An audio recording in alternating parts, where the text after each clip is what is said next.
All right, what's up, everyone? This is Simon Cotton and Rance Morris here for another episode of What You Mean. This time, the debate show we always got going. Me being the positive one and Rance being the negative one. That's exactly what it is, right? What's going on, man? Well, that might be a little. I don't know how you feel about Money in the Bank, but it might be the way this show turns out because Money in the Bank as a history and as part of WWE and the Money in the Bank pay-per-view is what we're going to be talking about for the most part. Yeah.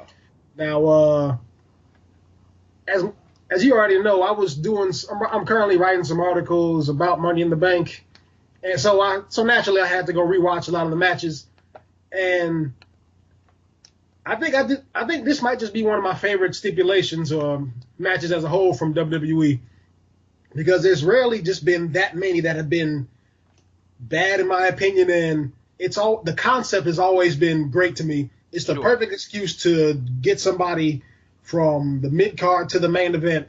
As you could do it as quick as possible. You could take your time with it.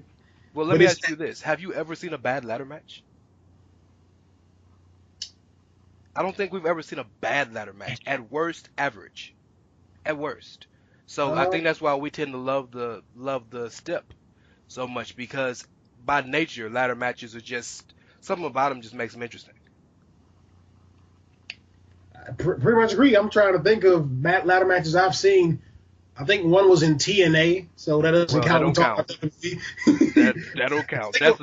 I think it was the first episode of Impact I watched too. It was Jeff Hardy and somebody versus Bully Ray with that hammer on the ladder or something. Oh my God, the hammer on. We have to talk about aces and eights on this podcast. Oh man, God.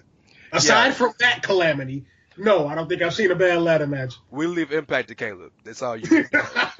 That's all you, brother. Godspeed. But yeah, so the history of Money in the Bank, it gets started at WrestleMania 21. It remains a WrestleMania exclusive match until WrestleMania 26. And later on in that year, 2010, is when the Money in the Bank pay-per-view is launched. Do you think they should have kept it at WrestleMania, or do you like them getting their own show? What do you think?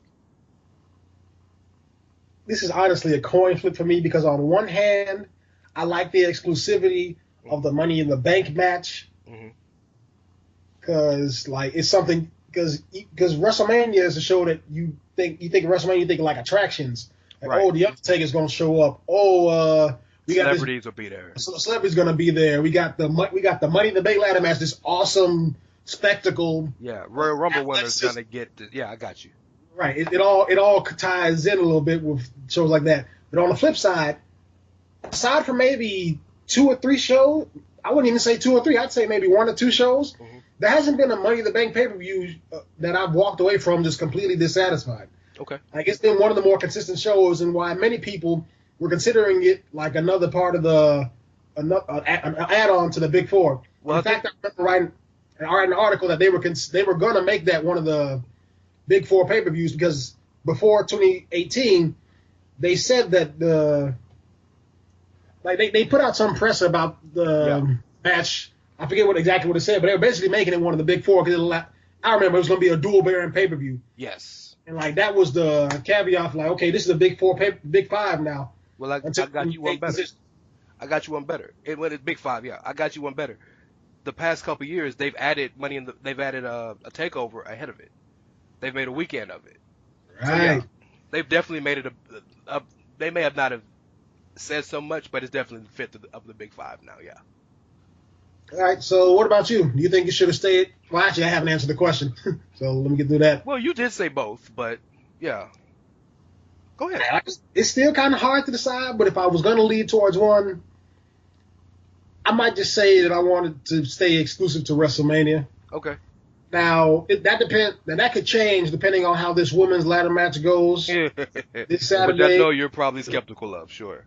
I'm not skeptical of it from the in-ring aspect as much because the first match, I'm going to be honest, when I watched the first match, there wasn't really a lot going on. When I watched the SmackDown rerun of it, basically. You think that was better?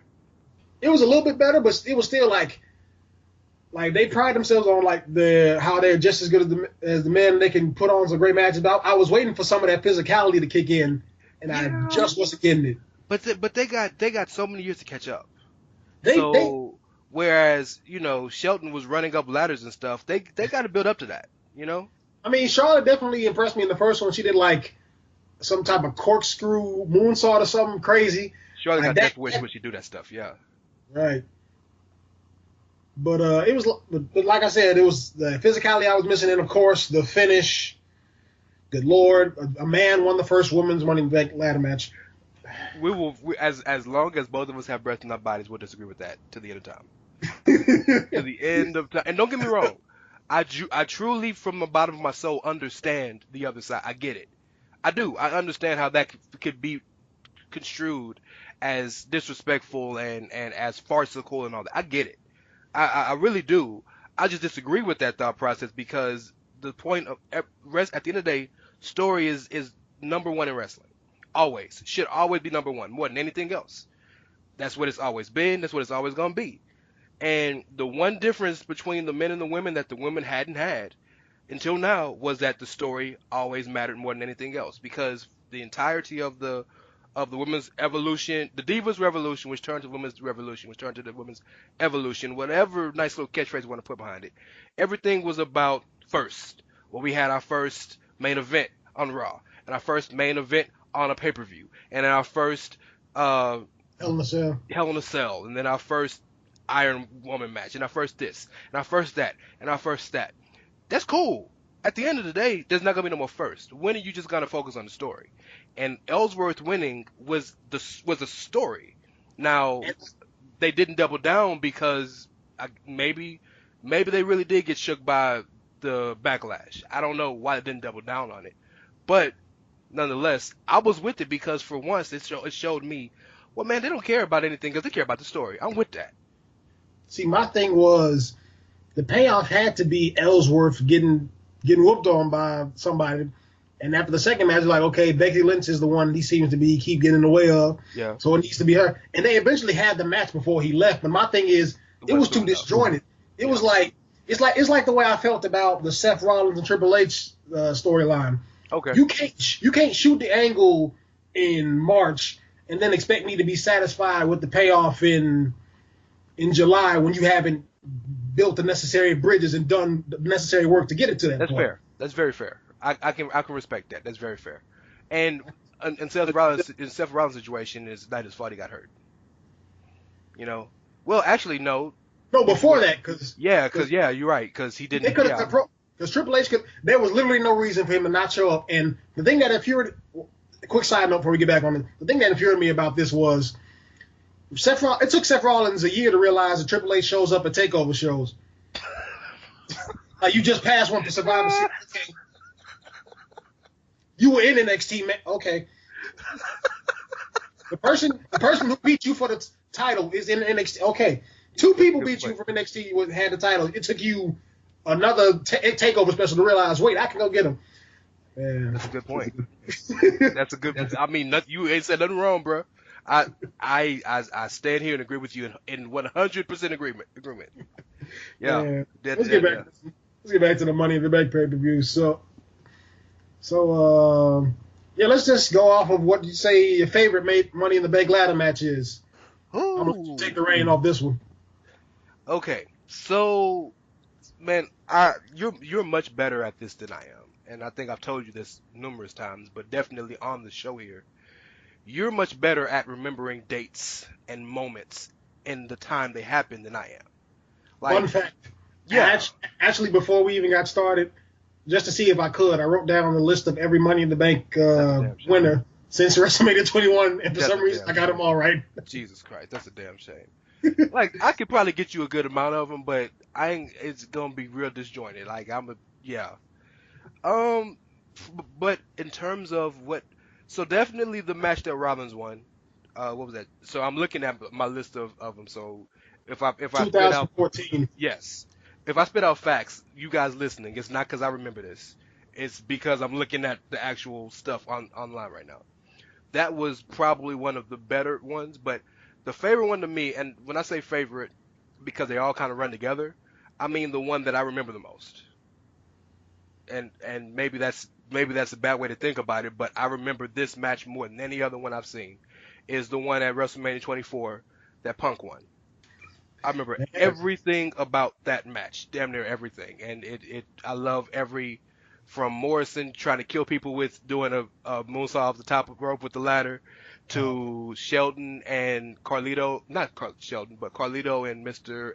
Kennedy, I think it was, so. Flipping Sheldon off the top through another ladder, to MVP supposed to win the match, and Matt Hardy coming back, to even the fact that Jeff Hardy was supposed to win the match and he got popped for a drug test. Everything about that match was I loved, and Punk won his second one back to back, which led to Punk finally truly getting in the main event after all that. That's the one I remember the most. That's probably my favorite. Man, you out here messing up the program. We supposed to be disagreeing. Well, see, again, the joke about, for those of you who know us and like talk with us, the joke about Simon and I is y'all think we disagree on everything. We agree a lot more than we disagree. That's the actual joke about all of this. Man, it's ridiculous. Those are literally, I'm still debating right now which one of those I like more. It's tough. Because WrestleMania 24, up until that time, there wasn't one that had just the physicality and all the craziness. Like, the 21 was good, but it had some moments that you could have done without. WrestleMania 22 was kind of a step down. 23, I remember Jeff Hardy jumping off the ladder onto Edge. That's really all I remember for the most part.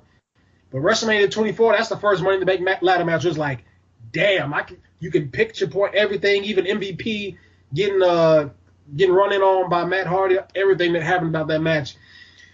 But then I look at the 2014 one, and first of all, it's such a great story with Seth Rollins and Dean Ambrose.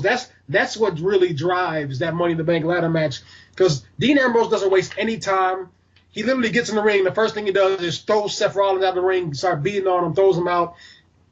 And then, of course, you got guys like Kofi Kingston in there, who's an amazing high-flying, incredible athlete. He literally picked up the torch from Shelton Benjamin. Mm-hmm.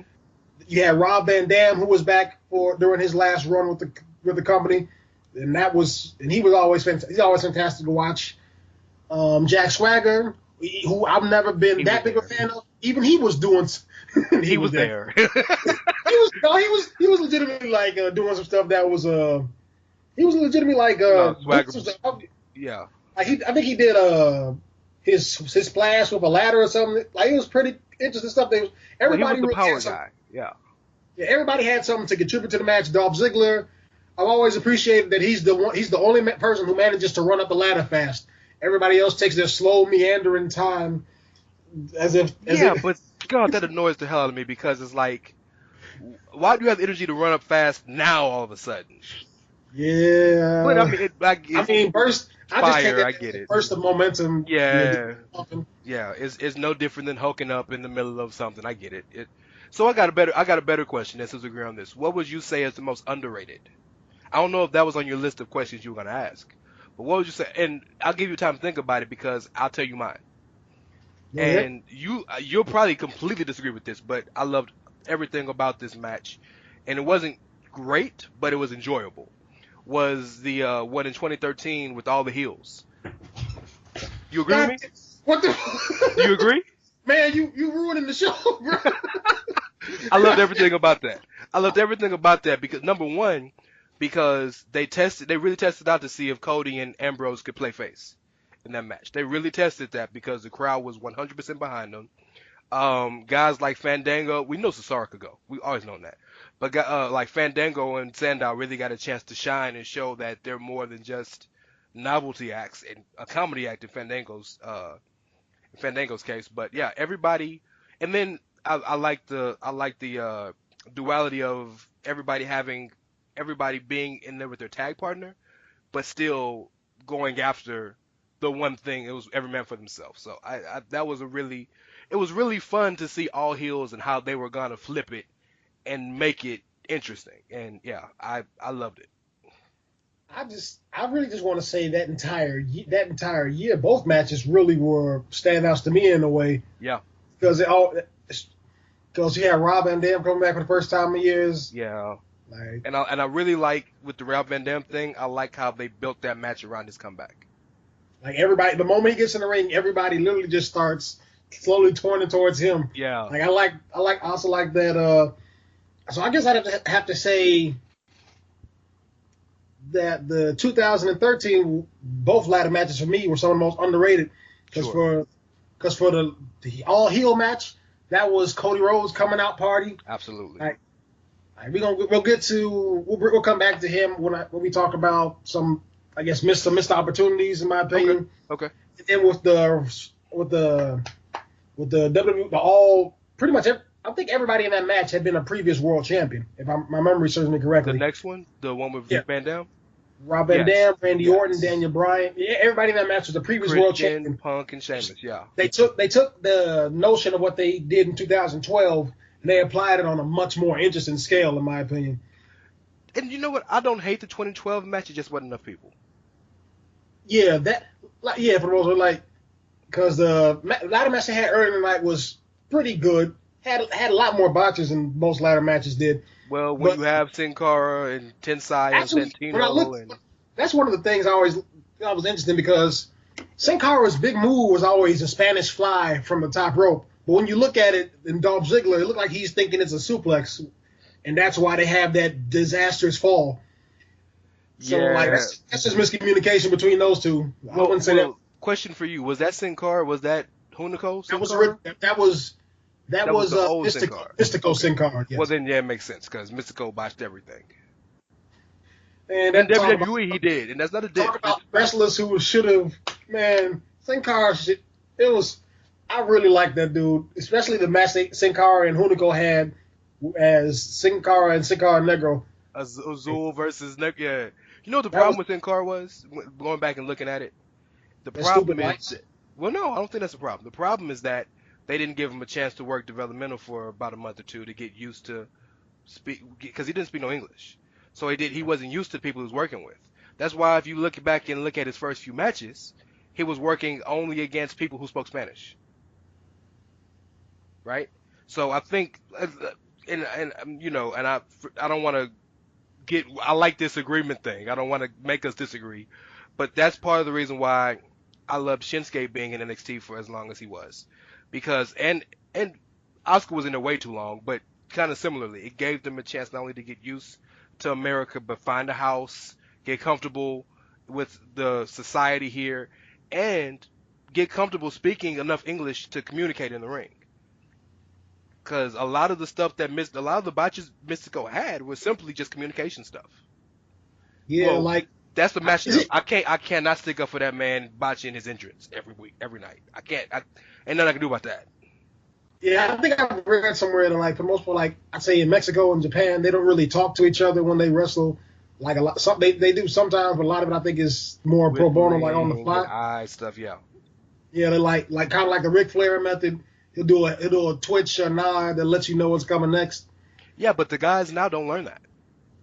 That's crazy to me. It's like because now the mic because they always use like the standard amazing quality stuff with these video cameras and mics. You would think you would want to do something that people can't hear because every time John Cena's out them Botchamania clips at the Royal Rumble 2018 now Shinsuke now He doesn't care. He is he just don't, blatantly loud. he don't give a He single don't damn. care. Not one.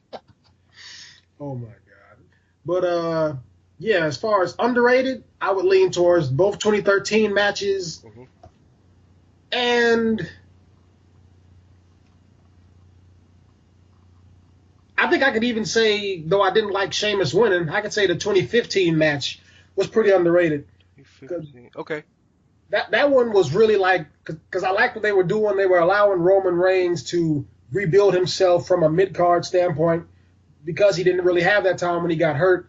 So seeing him in that environment, get close to the title, Yeah. setting up Bray Wyatt feud, I thought that was pretty interesting. Yeah, that's the Plus nobody but you Roman match. Okay. Yeah. And talk about feuds that should have been better. But and then It should have been much better, but it's still good. it was, enjoyable. the matches were fantastic. The storylines were confusing. There was one promo they had where they sat in the dark, sitting next to each other face to face, and that was fire to me. That was great visuals, great talking, but like everything else was like, Yeah, it didn't. But that's just, man. Look, Bray is my guy. I love that dude with a passion. But the stuff just didn't always. It hit and then it missed. You know, you can only go so out man, there. his first 6 months on the main roster was a complete miss. This dude out here wrestling, except the Kane was bad in execution. Yeah, I like the idea, but he was like the Miz and Kofi Kingston. Like this shouldn't be this. And everybody's saying this is gonna be the next Undertaker. The Undertaker don't wrestle everybody. I mean, he did in 2004, and look what happened. see, I think that is the biggest problem with guys like Shinsuke and guys like Bray, people who are genuinely. I know we're going on tangents, so forgive me, but guys who are true attractions. The problem is with them is we see them so often that they kind of get exposed, and not exposed in the sense that they can't go or stuff like that, but the novelty wears thin, right? Like I give all deference and respect to those who watch Shinsuke in New Japan for years. I saw not a lot, but I saw a fair amount of his stuff in New Japan. We all know the man's an amazing performer. We get that. But I got sick of Shinsuke last year. Every week, seeing them, same entrance, same thing, come out, have the same match, and like it gets old after so long. I knew he was in trouble when they had that man say "sticks and stones may break my bones." I wanted to punch my TV screen. I forgot about that. I was seething with anger. I was like, I forgot about that. Yeah, that's the type of anger where you just sit still, just trying, because if you move, somebody's getting hurt. The Arthur fist. Exactly. Let's get back to the subject. My bad. We don't set a record for tangents on this show. So I guess the next one would be, what would you say your least favorite Money in the Bank ladder match has been so far? And that one's relatively easy for me. And it's not even the Carmella one. Oh, it's not. No, for the most part, I would say the one Jack Swagger won. Okay. Because that was the one, in my opinion, where like all the momentum they had been building up from the previous matches kind of took a nosedive, especially when you look at the winner. Because for the most part, everybody who used the Money in the Bank was somebody who, like, they took it and used it as a step to get to the main event, and they became, to that point. It was a bona fide guy. It took CM Punk 2 tries, but at the end, he still did it. It took Edge 2 tries. Let's be real about this. Yeah, him too. Yeah. RVD, he set himself in history with getting the WWE and ECW championship, so he had his own thing going. He smoked away his chance. Yeah. Yeah. If only it happened nowadays, they might not have been so hard on him. They wouldn't have cared. He'd have got $5,000 fine and kept it moving. Exactly. But Jack Swagger, at no point was I looking at him and seeing that he was any type of ready. He was way too green for he just didn't have any personality. He was a good wrestler, but he just bland. Yeah. And then the sad thing was the little personality he had that made you laugh, like they just stripped it all away and made him serious when he won. Yeah. Maybe that's just how I felt about it, but like Swagger was one of those guys that was he was so obnoxiously bad that it was funny. Like it felt like, some guys who were just so ridiculous, like Fandango is so ridiculous, like he knows he's a joke, right? Like Swagger was kind of like that to me, and then when he beats Jericho, he's just super serious the whole time. It killed everything he had, in my opinion. But yes, That was not a very good. I think in hindsight, another reason why I don't like that match is because that's when Shelton Benjamin was gone. Man, and okay. I'm gonna just get it out the way now. Shelton Benjamin, in my opinion, is the greatest Money in the Bank ladder match performer in history. I will only disagree with you because CM Punk's been enough to get it. You can't be in as many. CM Punk's been in 3 or 4, and he's won 2. So yeah, you can have all the spots, but at the end of the day, Punk actually has the hardware. That's it. And Punk got spots. And let's not forget, the one Kennedy won, Punk was going to win, and Kennedy hit him with the ladder to win the match. So Punk could have gone 3 straight. I see what you did there. I'm not no disagreements here. Yeah, So, but Sheldon is the man though. Sheldon is the poster boy. man, I think I got a list of these people somewhere, like people who I thought were some of the better ones Okay. as far as like Money in the Bank ladder match performers go. Well, then you got to throw Kofi in there too. Kofi's had some moments. Yeah, here's who I got written down. And I still haven't put this article together, so spoilers for the next article I put out. It has Shelton Benjamin, CM Punk, Edge, Christian, Kofi Kingston. I had to give Cody his off of the 2013 run and Rob Van Dam. I'm okay with that. I wouldn't put Cody only because Cody was in one of them.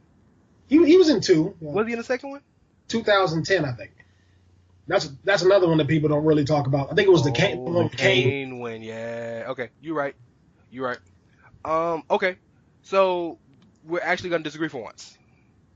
And you're not wrong. I mean, like that's definitely a good answer. I just have a different answer.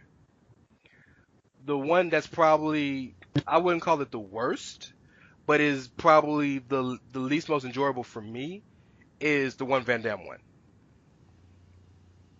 in WrestleMania 22 because it was just a really odd mix of people. Ric Flair in the Money in the Bank ladder match. Ric Flair was really trying to get himself in just about anything in the last few years of his career in WWE. Yeah. He was in the TLC match with Edge. He was in did the Money in the Bank ladder match of all things. And I'll never forget when he and Matt Hardy did that superplex off of the ladder.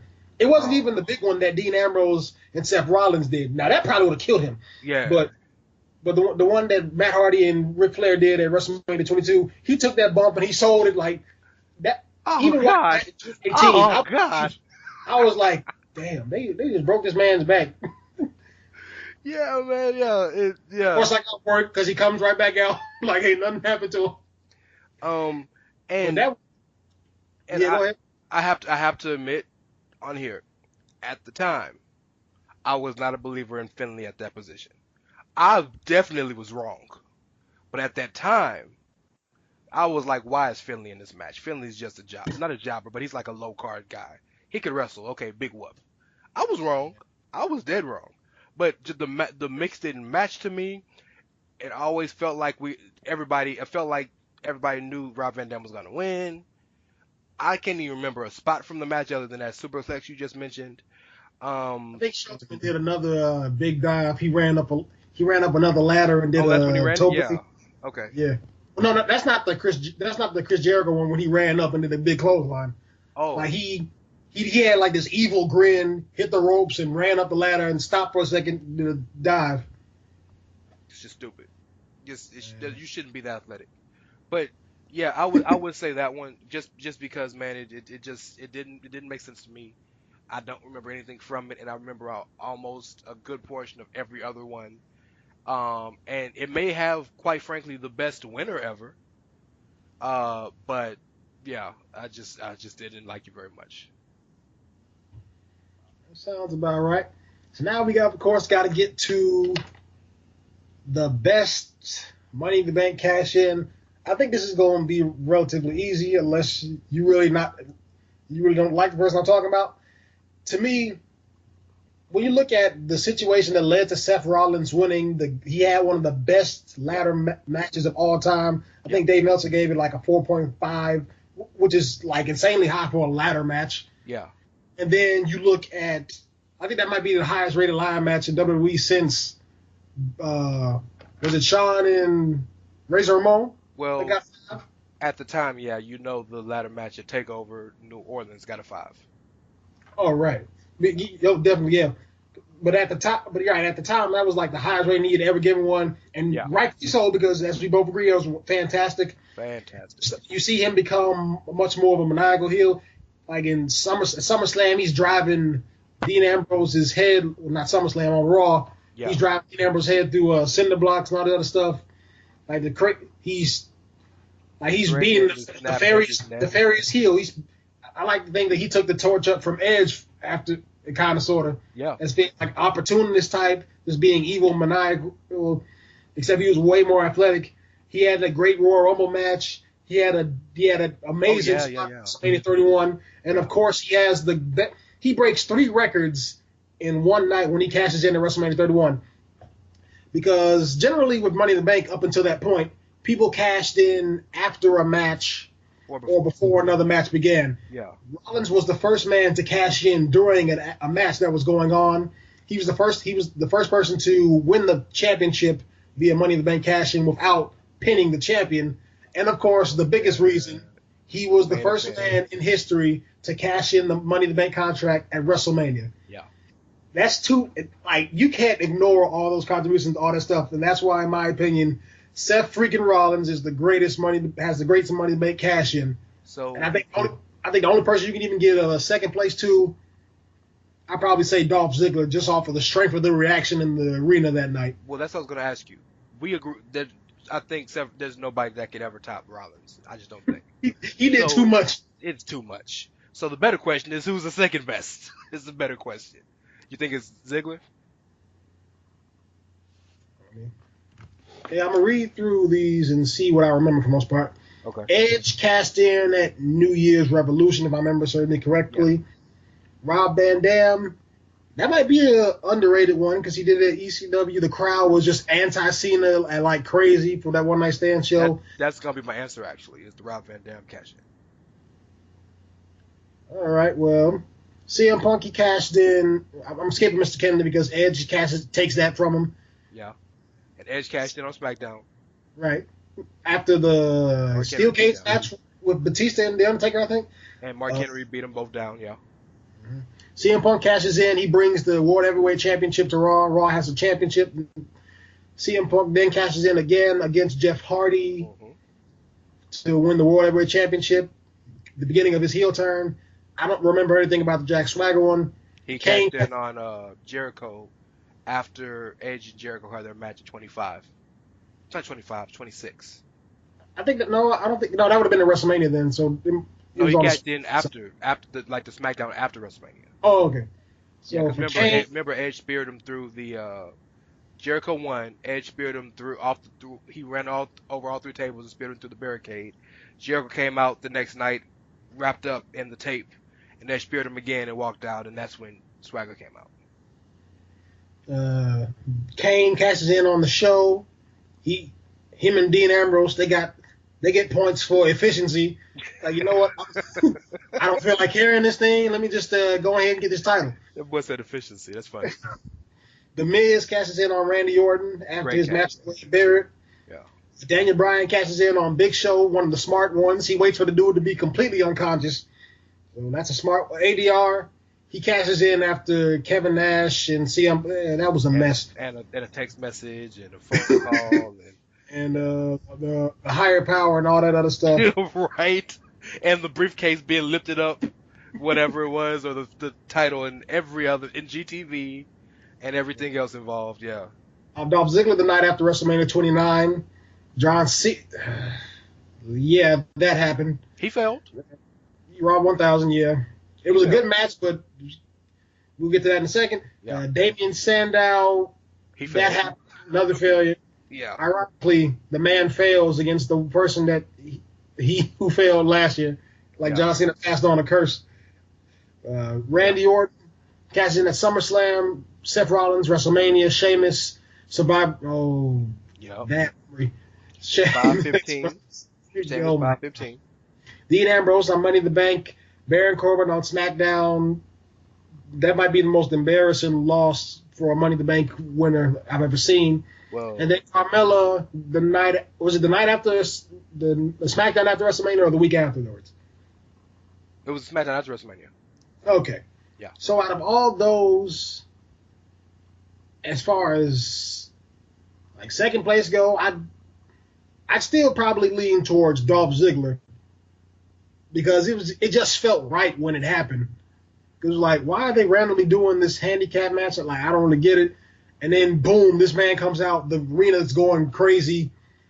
And, like, and one of the things I liked about that he almost lost, but he didn't lose because ADR was fighting with all his strength. He got the armbar on him, and he just so violently twisted his leg in the other direction, hits the zigzag.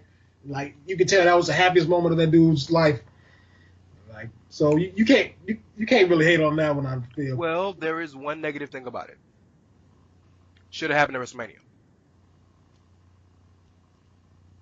We could do a whole show about WrestleMania 29. To be honest, that whole show should have been completely different. Like with WrestleMania 27, things were kind of meanders. It's kind of boring. Like, because there was only so much they had at their hand at the time. But WrestleMania 29, there was no excuse. You had too much going for you to have a mediocre show. You can't have The Rock, Brock Lesnar, John Cena, CM Punk, Ryback when popularity is still relevant, The Shield, and Dolph Ziggler, all these other things going for you, and just come out with it was decent at best. So I have no problem with the undercard. The problem is that they basically just rematched the top matches, and the matches weren't bad, but it just wasn't what people wanted to see. It wasn't interesting.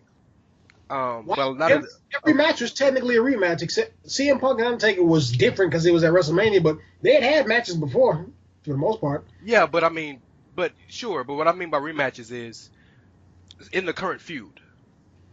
You know what I mean? Punk and Undertaker had a feud years ago. They had nothing to do with each other before that feud started. But Triple H and Lesnar were still in a feud currently, and it was just a rematch of their last match. And same thing with Cena and Rock. They were in you know what I'm saying? Like, that's what I mean. But tangent number 3, I think we're on, by the way. Yeah. Oh yeah, this is y'all can expect this now, yeah. But before we finish, let me just say this about Triple H. Man, why would you even? Whose idea was it to make this a career-threatening match? Like, one or two things gonna happen. You either gonna lose and you're gonna be Mick Foley, and you gonna change your mind, or you're gonna win. I wonder which.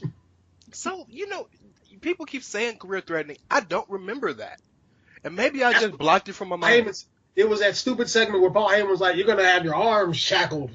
You're gonna get whipped before the match. Craziness. The loser gets Stephanie, blah, blah, blah." Oh, yeah. And then that's Triple H slammed him on the table, stabbed him with a pin. Brock Lesnar came out with a chair like a crazy man. And Paul Heyman's like, "Just calm down. We got what we wanted." It was just like, he's not retiring. So here's the thing. I don't hate the reason they did it. It's kind of similar to the Triple H Taker match at 28, where it was flipped. Taker beat Triple H. Triple H walked away. Taker didn't. Taker, then the guy who won the match, issued the challenge. So I get it. Brock beat Triple H in their first match. Triple H won the rematch, and Brock was like, ain't no reason for you to fight you no more. So I guess I kind of get it. But yeah, we knew Triple H wasn't gonna retire. Exactly.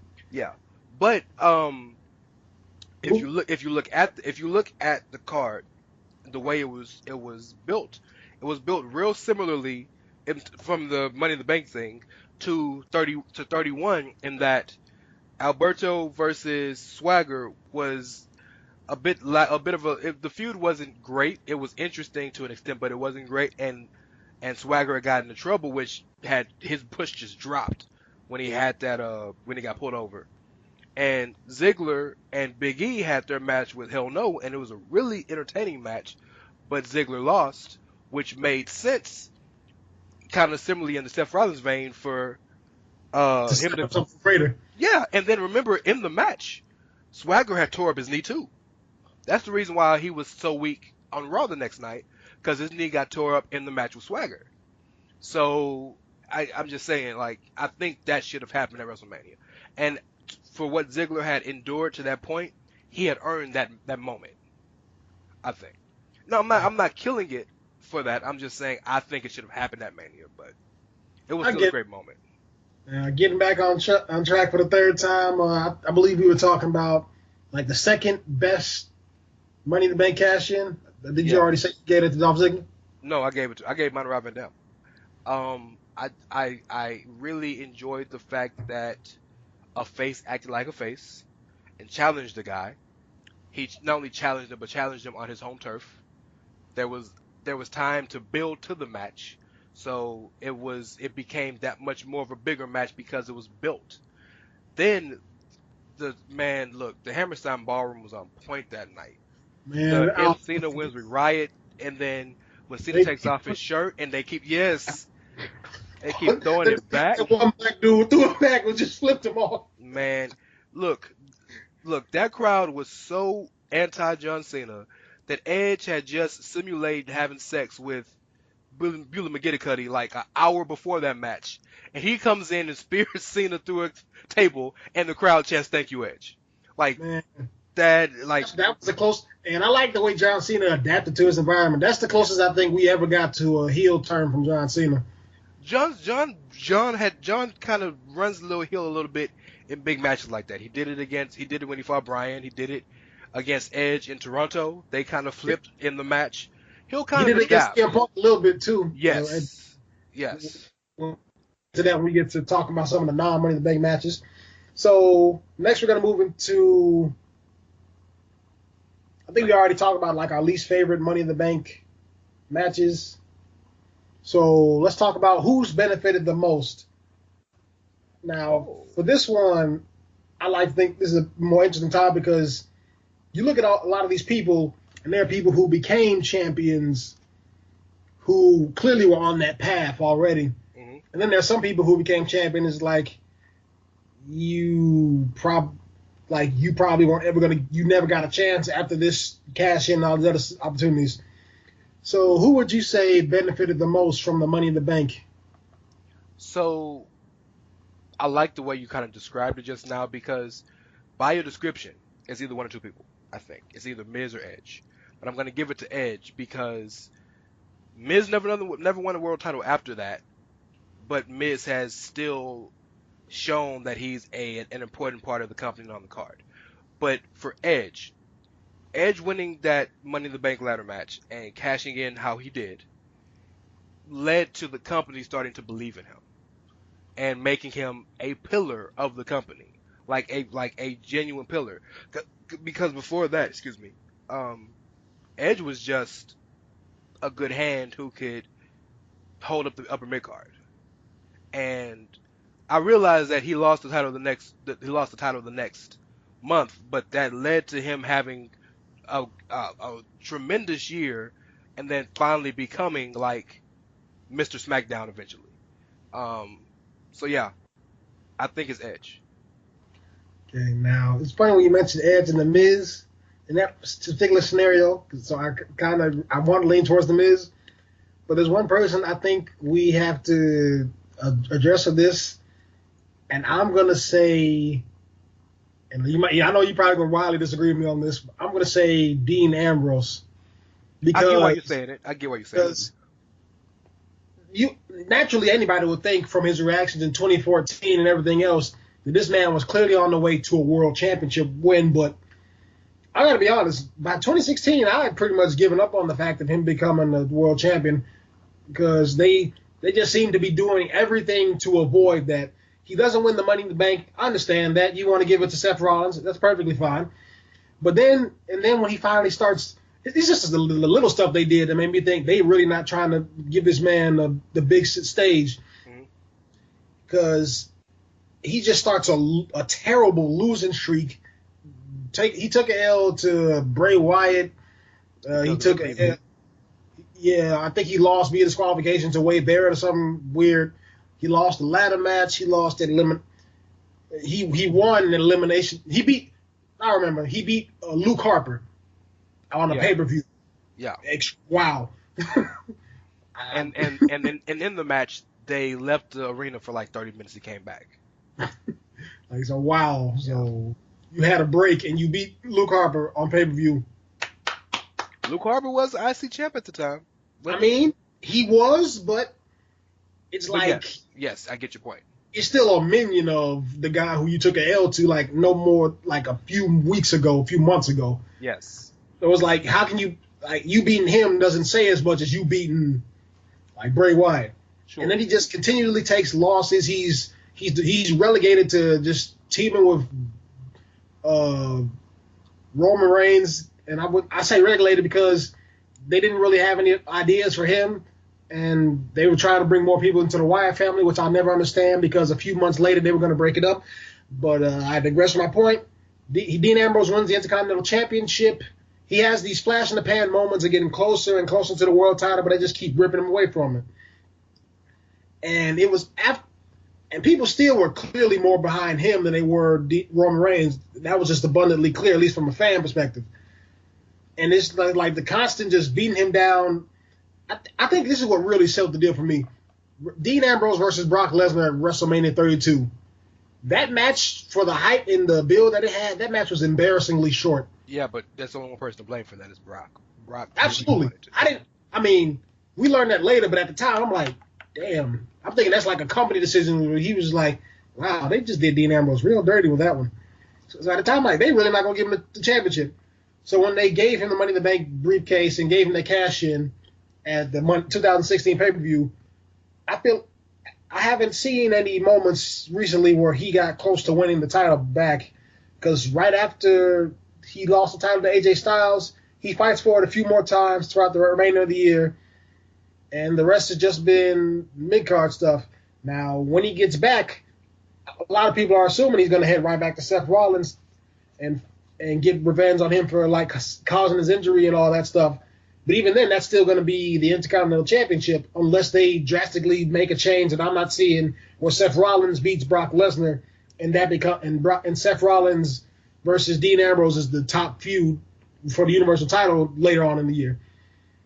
So, here's the thing. I get where you're coming from. But, man, I have a huge problem with the fact that the man debuted in 2014, right? 2013? Late 2013? Technically 2012, but it was so close to the end of the year by that point. The last week of November. You might as well say 2013. Yeah. And so let's say 2013 just for semantics purposes. And then 2-3 years later, you're already saying he'll never win a world title? Like, that's a bit ridiculous, man. Don't you think? I guess in a way, but this dude's going to wrestle for 15 years, probably. 10, 15 years. And you already given up hope he'll ever win a world title when he's consistently booked. He's booked more than the facts show. He's been booked more than any guy in the past 4 years in terms of matches. He's consistently pushed at the top of the card or at the top of the mid card. He's consistently pushed in major feuds. You know what I'm saying? Like, they changed feuds for the guy because the Brock Lesnar feud wasn't his. It was Bray Wyatt's, and they changed it to put Dean Ambrose in a marquee position. And you're like, oh, well, he'll never win a world title? See, my thing is, I thought they were kind of going for, like, the days of old, like during the 80s where if you had Macho Man and Hogan and Ultimate Warrior and stuff, and like then you had the guys like Jake Roberts and Roddy Piper, where there were going to be some guys who were clearly at the same level to a degree, but they never got that title win. They never got that extra. That's what I thought they were going for. We have to, as a fan base, stop looking back and start looking forward, because you cannot consistently compare what's happening now to what happened then, because everything about the business is different. Everything. Yeah, especially now. Yeah. So like that's the thing that we as a fan base have problems with, is if it doesn't have a rooted interest or relevance to what happened back in the day, well then it's bad or it's wrong. And that's not true. So I mean, the point, I get why you may say Dean Ambrose, because I can understand the thought process where Ambrose needed to push to the title most than other people. But that's the same reason I didn't pick CM Punk, because it was very clear Punk was going to win a world title anyway without Money in the Bank. Would he be the top guy? That's a good conversation. Probably not, but he was going to win a world title. So Rob Van Dam was never going to win a world championship. Edge was never going to win a world championship at the point that they were when they got the Money in the Bank. They probably were never going to win it. It's in fact, it's that Money in the Bank ladder match and the night the night after he won the world title that proved to the company that he can be a actual top guy. So that's what, even Miz, right? Miz ain't won a world title since, and he's worked harder than almost anybody in the company since he won it. What was that? 8 years? Yes, for 8 years now. Yeah. So I mean, like, so I get your point. I do, but I don't think it's. I just can't agree with that thought process that, oh well, if a guy don't win a title in a couple of years, he'll never win it. I mean, and if you're a fan of the guy, I guess I can see you saying it, but if you think about it rationally, I just don't see how you could really believe that. All right. And now I'm going to move on to, before we get into non-Money in the Bank matches and just talk about some of the better pay-per-view ones, last thing I want to talk about as far as the Money in the Bank ladder match goes is, who do you think was a wasted winner? Like somebody who got the Money in the Bank briefcase and just didn't need it all. Now, for me, there's 3 easy picks from this. Okay. The first one is John Cena. The second one is Damien Sandow. Okay. Third is Baron Corbin. Now Randy Orton, you would also think you would be similar to John Cena in this case, but it made sense why Randy Orton needed Money in the Bank to get back to that situation. Mm-hmm. Because after his 60-day suspension, like, first of all, even before that, at some point in 2011, like after Mark Henry beats him, Randy Orton's pretty much in the mid-card for a long period of time. He wrestles Kane at WrestleMania 28, and then he gets suspended, so, like, they're not about to put a title on somebody with, like, 2 strikes. Mm-hmm. So they put him down even further. They put him down even further in the card. He's wrestling Alberto Del Rio in random matches, Dolph Ziggler at Survivor Series tags. Like, he's held at a specific level. At WrestleMania 29, he's another tag team. He's in the mid-card for most of his time as a babyface. Mm-hmm. So you see the Money in the Bank ladder match. And while it would have been easy to give Daniel Bryan that briefcase and have him pull a RVD and say, Cena, I'm challenging you at SummerSlam, like, Randy Orton needed that championship to get back to the main event level because he had been kept away from it for so many years. So that's why I don't really put him in the same boat as John Cena. But with John Cena, I mean, yeah, he lost to The Rock, but if the storyline for that year was going to be John Cena's cavalcade of failures, yeah, and he was going to have moments of success but still fail, you can't give him a win. You can't give him a loss to The Rock and have him beat Brock Lesnar within 2 months of each other. That doesn't make sense. And then, okay, he takes a L to John Laurinaitis. Big Show interfered. That's not the same thing as taking. That's not the same thing as, like, okay, Big Show versus John Cena. Big Show got the better of him that night or something. Like, if you want to tell the story of his failures, you have to put in work to get to that point. John Cena's bad year was what most people in the mid-card would die for. Sure. So for him to get the Money in the Bank briefcase, yeah, it was the all-star match with all the former world champions, but even still, it just didn't really feel necessary. And now I say Damien Sandow, I really think it was a wasted opportunity to put the Money in the Bank briefcase on somebody and not have them be a world champion when they were just going to unify the belts later on in the year anyway. Because not only did he not become world champion, he basically fought a one-armed man and lost. That's pretty bad. And when you look at the opportunity, like, let's say if you would put the title on the briefcase on Cody Rhodes or something, and maybe he goes through the storyline with, maybe you might make some changes to the Dusty Rhodes thing. I don't know. Maybe at some point, Cody Rhodes cashes in the Money in the Bank briefcase.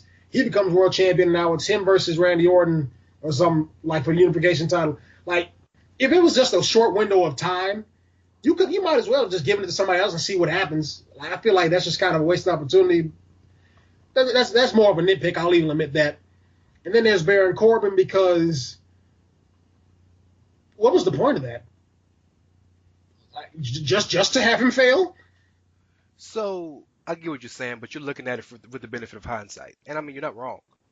I'm looking at it from that perspective. But if you look at it from that perspective, that is skewed, because in the frenetic world of wrestling, things change every day. So, like, a guy like Sandow and Corbin, at the moment that they were being booked before they won the briefcase, and then directly after, they had tremendous potential to be top guys. You don't like Baron Corbin, that's fine. I would say, a lot of other people do. I'm talking about, like, I never thought Damien Sandow or Baron Corbin were ready at the stages they won the Money in the Bank briefcase. Because Damien Sandow, yes, he was entertaining. He was a great tag team with Cody Rhodes. He was entertaining segments, the intellectual save, all that stuff. Mm-hmm. It's rare exceptions when I like when somebody wins the title in a short period of time, like a year or 6 months. Like, because unless the company's going to rely on, like, say, and talk about your past history and focusing on that and talk about how many years you've been doing it, I don't really think you can really. It's kind of hard to just have somebody who's been on the main roster for a year and they don't really do that much. Damian Sandow was entertaining, but what was his biggest feat up until this point? Beating Kane and Baron Corbin. He won the Andre the Giant Memorial Battle Royale, but that match means nothing. Like it's just a quasi big match at WrestleMania, and I don't remember anything he did in the year 2017 or 16 that really just stood out for him to be looked at as a future world champion. Outside from a pretty impressive showing at the Royal Rumble, I'd give him that. Yeah, and the Mizdow thing, of course. Right. So it was those two. It wasn't just the fact that they were wasted opportunities. It's the fact that I never really thought they should have it anyway, and it was a wasted opportunity. So just to clarify. Well, I mean, I get where you're coming from. I do, but I will say this in Damian Sandow's defense. He had only had the Sandow gimmick for 2 years at the point he won, basically, or a year, however long it was. But he had been with the company for almost a decade, off and on. So it's not like he's new to them. So, you know, they've shown a lot of times they like a guy and they want to give a guy a chance, but it's the wrong gimmick or the wrong time. And when they find it, they give him the green light. And I felt like they saw money in Sandow at some point, and then something said, nah, we were wrong. And it's kind of the same thing with Corbin. But Corbin lost the title, if you believe Meltzer and all the rumors, because he got in trouble. So it's not that they never believed in him, it's that he did something stupid and caused him to get punished. So that's one of the blessings in disguise, in my opinion. Not that I want Baron Corbin to. I don't like him. I prefer if he's not there, but I'm not going to wish for this man to get fired unless he just do something off the wall on some Roseanne. Yeah. Yeah.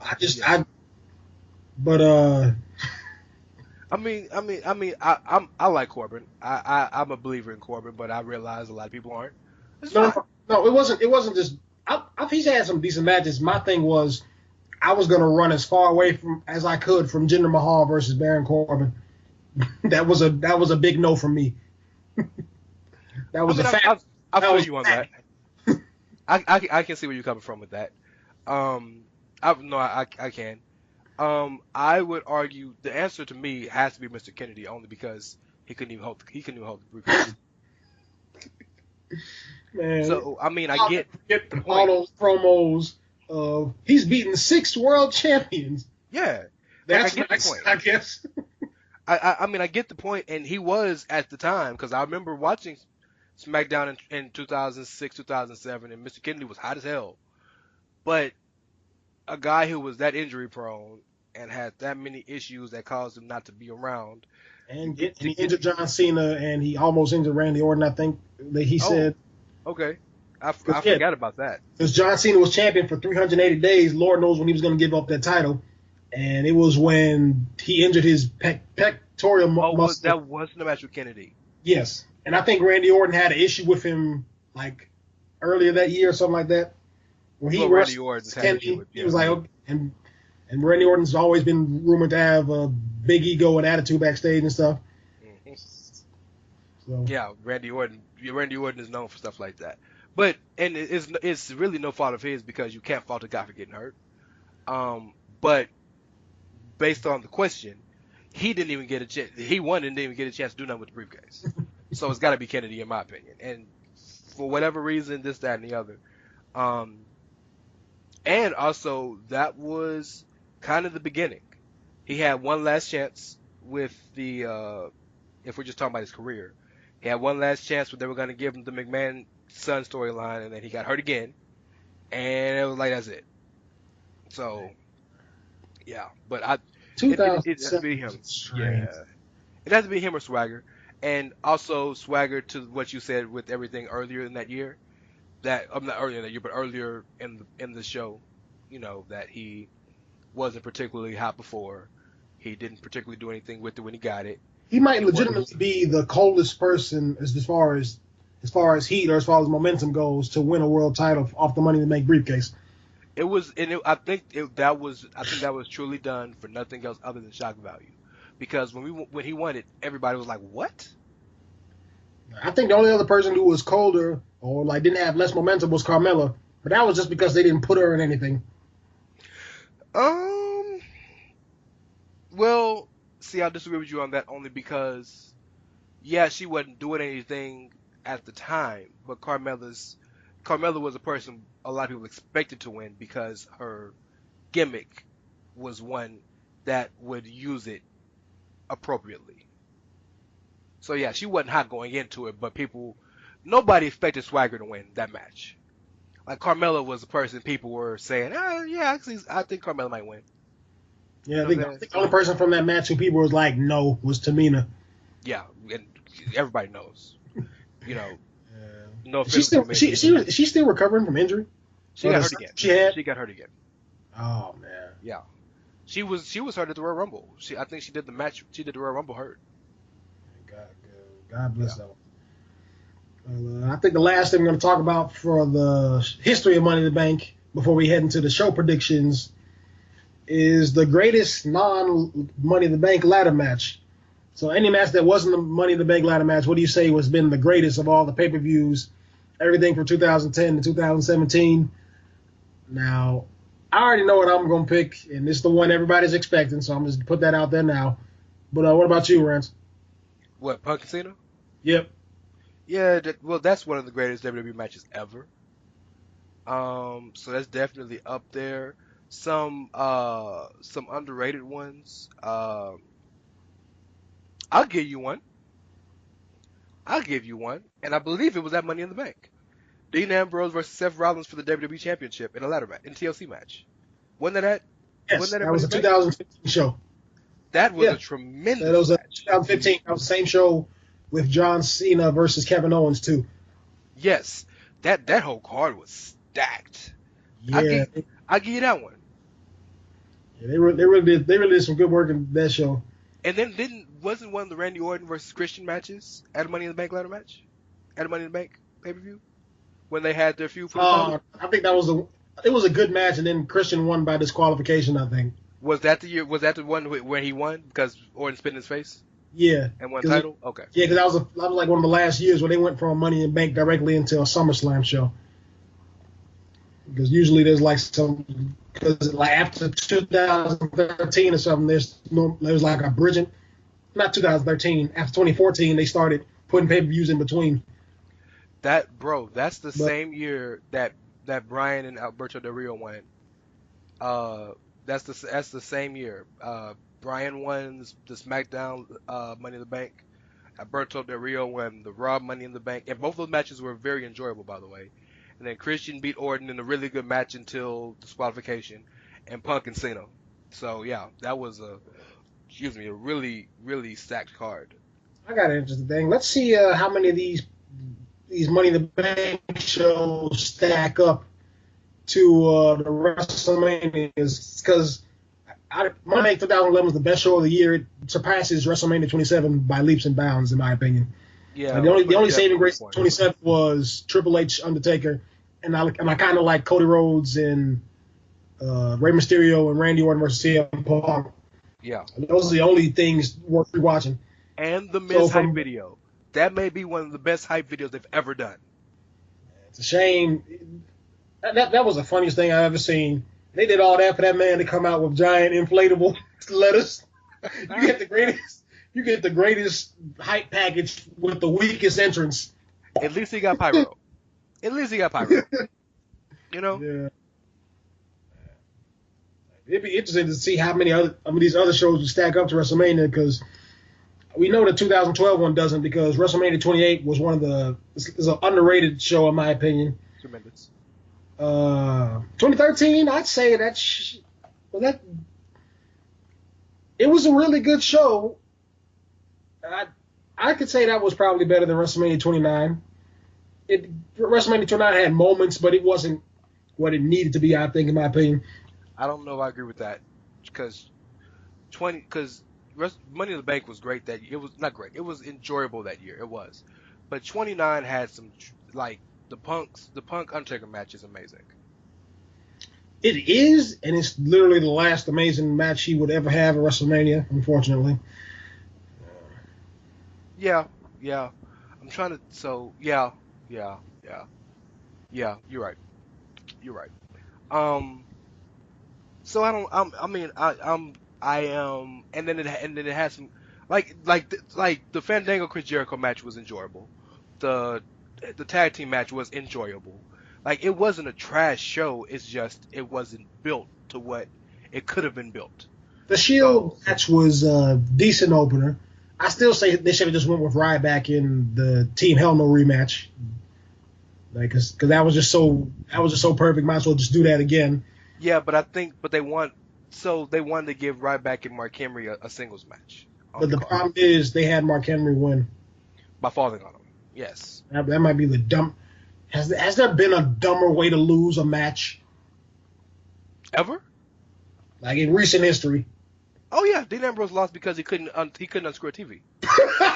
Yeah, Oh, yeah, I forgot yeah, about. I yeah. tried At least you can understand a 400-pound man falling on you gonna hurt, right? You can understand that. to unplug a TV. Yeah, yeah. It don't get no dumber than that. Did he dip it in water first? No, I it ain't would never never. seen a TV react that way. They get unplugged. Yeah, Oh my god. yeah. My Hey, god. and Ambrose is a lunatic, right? He's a wacky lunatic. But that doesn't make sense. The TV ain't crazy. So they did so Oh like man. it would make sense if like they said Bray Wyatt rigged it, but Oh, and they then never. go You ahead. go ahead. I don't think the commentators ever said that in that match they had. It was Oh, just it wasn't what's rigged, that? no. Just wacky D. But then you could also talk about the match, the Hell in a Cell match with him and Seth Rollins, where he lost the match because Bray had a hologram and it threw him Ghost. off. Like, so yeah, there's some stupider wins, some stupider losses. Dean Ambrose always be catching the stupidest L's. To me, what's stupid is anytime somebody's music hits and you stop and you wait for them, like that's always stupid to me. Like, there's no reason Kevin Owens should have lost the way he did to Goldberg. Like, I get what they were doing and Jericho was distracting him, but And music shouldn't distract you as a performer because you're used to it. yeah, one of the things they missed out on building up to WrestleMania 33, Kevin Owens, his character, he should have beat the hell out of that ref. he didn't give him no warning. He just Yeah. Kevin Owens in 2015, Kevin Owens would have fucked that man up. Oh yes, and then and then especially because Kevin ain't gonna blame himself, and Kevin Exactly. kept extending the match before it started, trying to throw him off his game, and then yeah, he would have beat the hell out of that ref. That's a one missed opportunity from that, which otherwise was a pretty good build up. Yeah. But yeah, like I said, CM Punk versus John Cena is the one that does it for me, simply because of the history, from like that, all of the little things that you miss out on, like with the Allstate Arena was the site where CM Punk kind of made his debut unofficially as one of the Tommy gun toting gangsters for John Cena's WrestleMania entrance, and then years later he's in the main event of that show with the entire arena chanting his name ferociously in what is the closest comparison to the ECW crowd with the level of intensity and love they have for this dude. And it was Absolutely. like the arena was basically shaking, like you can see it visibly on camera. And while it's not their best match, because pretty much everybody I talked to says the 2013 match before WrestleMania 29 was better. On Raw? Yeah, Yes, that's the best of their matches. Yes. but it was just like the story, the emotion, and everything else that goes into that makes that one of the best ones. Other than that, I'd say another really great match from the Money in the Bank shows. I'd say John Cena and Kevin Owens too, from 2015, because I like the match that Dean Ambrose and Seth Rollins had. I don't know. I think one of the reasons I have a problem with it is because the crowd, like, I guess they were tired or something, because they didn't really liven up until like the last 15 minutes or so. Sure. And like the crowd interactions is always kind of a big deal for me to a degree. Okay. Like it's only where like in New Japan where I expect the crowds to be quiet that I can kind of put that aside. But as far as like WWE, the crowds will normally have some type of emotion at the start. Yeah, it'll grow, but it's like it was a little too mundane at the start of it for me to really just get into it. Because I knew I was watching a good match, but it's just like that crowd reaction is always what can make turns a good match into a great match for me. I get it. That makes sense. Yep. Well, that just about covers everything from the history of Money in the Bank. Now we're moving on to the 2018 Money in the Bank pay-per-view. This will technically lead to this is either the 19th or the 20th and 21st Money in the Bank ladder matches that are taking place. Because if you count the one from SmackDown last year with the rematch with Carmella and all that stuff, there's been at least 19 Money in the Bank ladder matches up until this point. 14, 15, 16, 17, 18, 19, 20 if you count the SmackDown one, yes. Okay, so there's been 20 Money in the Bank ladder matches up until this point. This year will bring that number to 22 with the men's Money in the Bank ladder match and the women's Money in the Bank ladder match. But I'll just go over the overall card as it's been discussed so far. First, you got Bobby Lashley versus Sami Zayn. Let's not really waste any time on this. Obviously, Lashley is winning.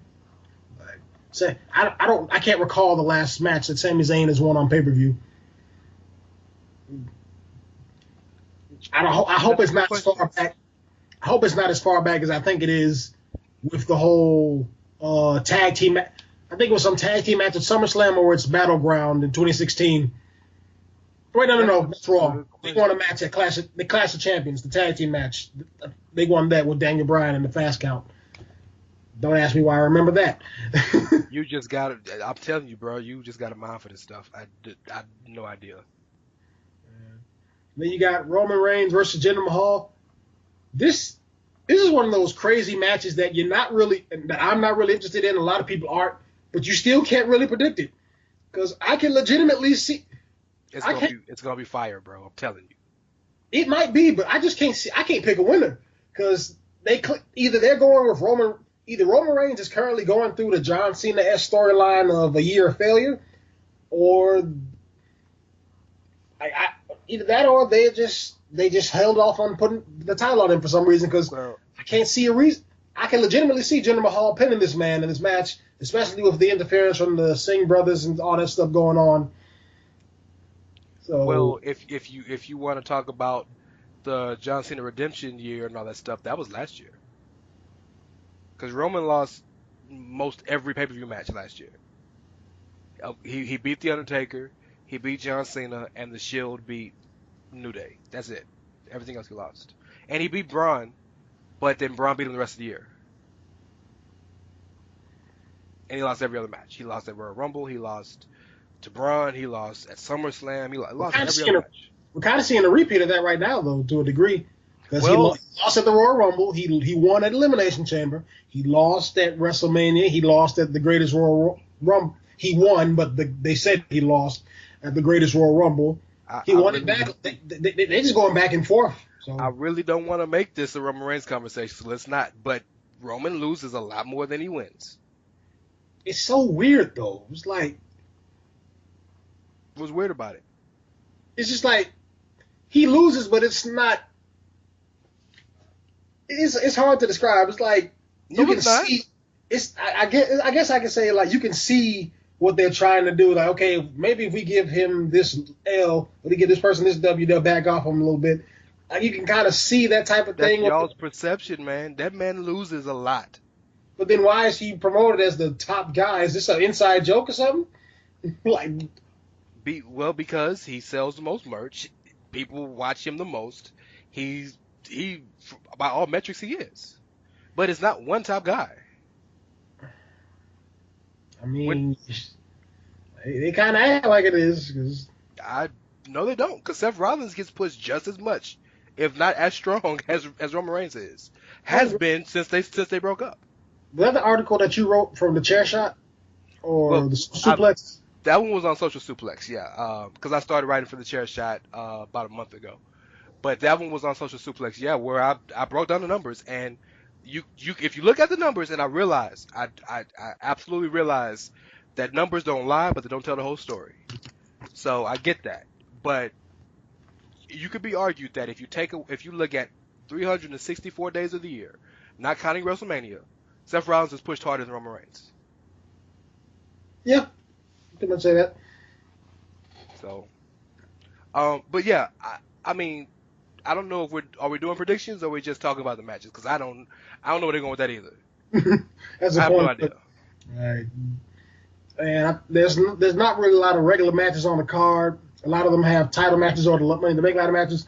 But like I said earlier, there's 2 matches that I think they're going to add. Daniel Bryan versus Big Cass. Hmm.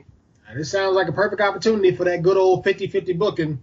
So I'm pretty sure that Big Cass might walk away from this with a victory. I don't think so.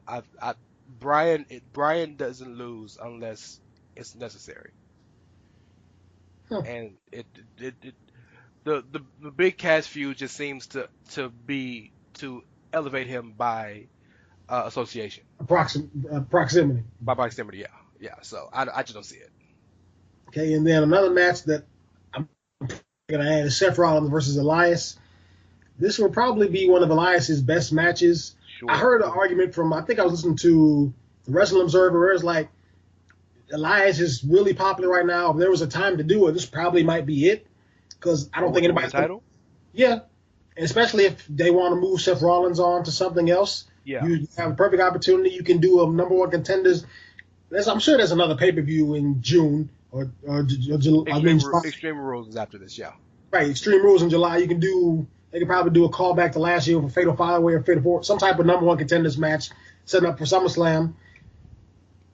So there's a perfect timeline for this if they want to go in that direction. Yeah. So here's the thing. If you're gonna run Rollins and Lesnar at SummerSlam, then Rollins has to lose. Exactly. Right? I get that. But I really see maybe money is a bad word to use, but I really see a lot of potential in Jordan coming back and attacking Rollins and trying to get his title from him. Because Jason Jordan is healthy. So, and remember, they had a real thing going before he got hurt. So, and I realize a lot of internet diehard IWC fans, what do you want to call them, kind of want to see American Alpha come back together. Nah, bro, leave them apart. Because Jason Jordan made so many strides before he got hurt. Jason Jordan was on his way to being a main event heel. Chad Gable's making strides right now as the babyface, kind of, sort of, in my opinion.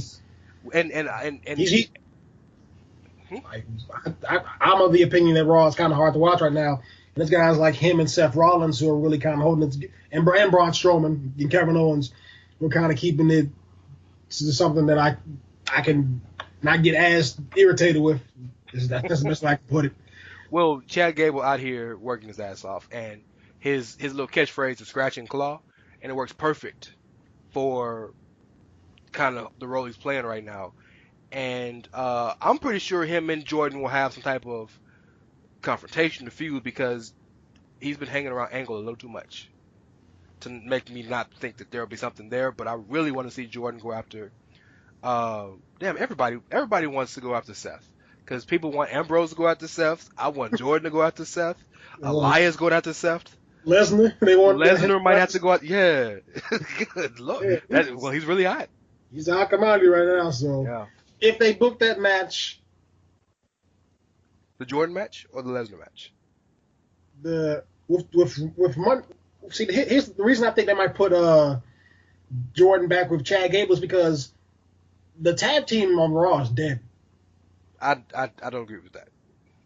I mean, who's really there except for Drew McIntyre and Dolph Ziggler, and for every reason they're not really doing anything with them. Well, they're building Drew as a powerhouse alone. We know what Dolph can do, so they're reintroducing Drew as an individual to the crowd. But they're a tag team. Bray and Matt are established. It's not like 4 or 5 years established, but they're established. The B team right now is super over and getting a ridiculous amount of play. And there's always that team that ain't been on TV, but just takes 1 week for them to be over, and that's Authors of Pain. So if you have 4 of the with them, so the reports are that they don't have anything for them creatively. It's probably true, but I'll tell you this: I'd much rather them not be on TV than to languish, because they're the type of people that if they're on TV, they should dominate every time they're on TV. So I'm of the opinion that the push that the Bludgeon Brothers are getting right now was made for the Authors of Pain. Sure, I agree with that, but then we also have to acknowledge that Luke Harper and Eric Rowan have been around forever, and they deserve to get some type of significant push as well. But in terms of just the actual push itself, you're absolutely right. That's definitely something that the Authors of Pain should have been getting, and they'll have their moment because they're gonna pop up eventually out of nowhere and just beat the hell out of somebody. It's gonna happen. But that's 4 legit teams. That's all you really need. I suppose. I'm not saying don't get me wrong, I'm not saying it's 2001 again. You know what I'm saying? Like, I'm not saying that. I'm just saying it's better than we give it credit for. It's better than 2005, 2006. Yeah. Oh no, there have been some terrible years, but it's much better than we give it credit for. What's the recent one that was really bad? What was the what was it, 2012, right before the Shield came up, when there was like no tag teams? Air Boom and you know what I'm saying, and R-Truth and Kofi. People were made tag teams by proximity. Are you high flyers? Okay, you a team. You black? Okay, you two are teams. Yep. Yep. All right. Well, that's all the potential matches for the show. Let's get back to the regular card. We have Nia Jax versus Ronda Rousey, and boy, that's a podcast in itself. This whole thing about that. That's just so. In fact, I'm probably gonna end up writing a column about that in the next week or so. I have no. This could be a brilliant thing in disguise, or this could just be them not knowing what they're doing.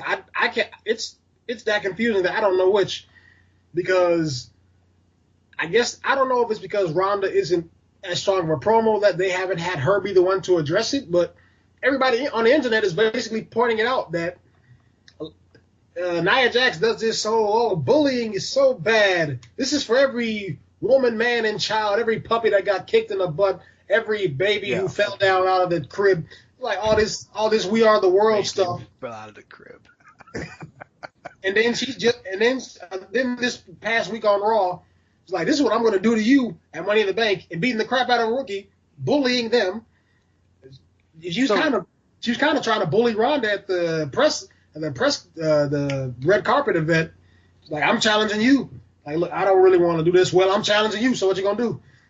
So let me take you through my thoughts on that. So, Monday I didn't watch Raw live. I watched it after the game. I live in Houston, so obviously I'm not a Rockets fan, but obviously I'm gonna watch the game. So I watched the first hour, and then after that I was following on Twitter while I was watching the game. So I'm following on Twitter, and of course, you know, a lot of the rhetoric right now was that Raw sucks. So the Nia Jax story comes on, and I'm really intrigued by that story because of where they could possibly go with it. And I'm reading this, and Nia Jax bullies a girl. What? No. So I'm watching it already expecting to be disappointed. And I want to run you through my thoughts real quick. So just indulge me for just a second. So as I'm watching on my DVR, the segment starts off. Nia comes out smiling. She gets nice little cheer from the crowd. She ain't even halfway down the ramp. Ronda cuts her off. Immediately, Nia's pissed off. I can feel that. Don't take my steam from me, man. You could have came out like 30 seconds later. I get it. Okay. She gets in the ring and says it's an exhibition. It's not a match. Okay, cool. I want to show you that you think you can beat me with your armbar. You can't. So put me in the armbar. Cool. Got you. She picks up in the armbar. See, armbar. Power bombs her. All right. That's not heelish to me. That's proving a point. We cool there, right? I get you. And then next, she's like, she hits her with the leg drop.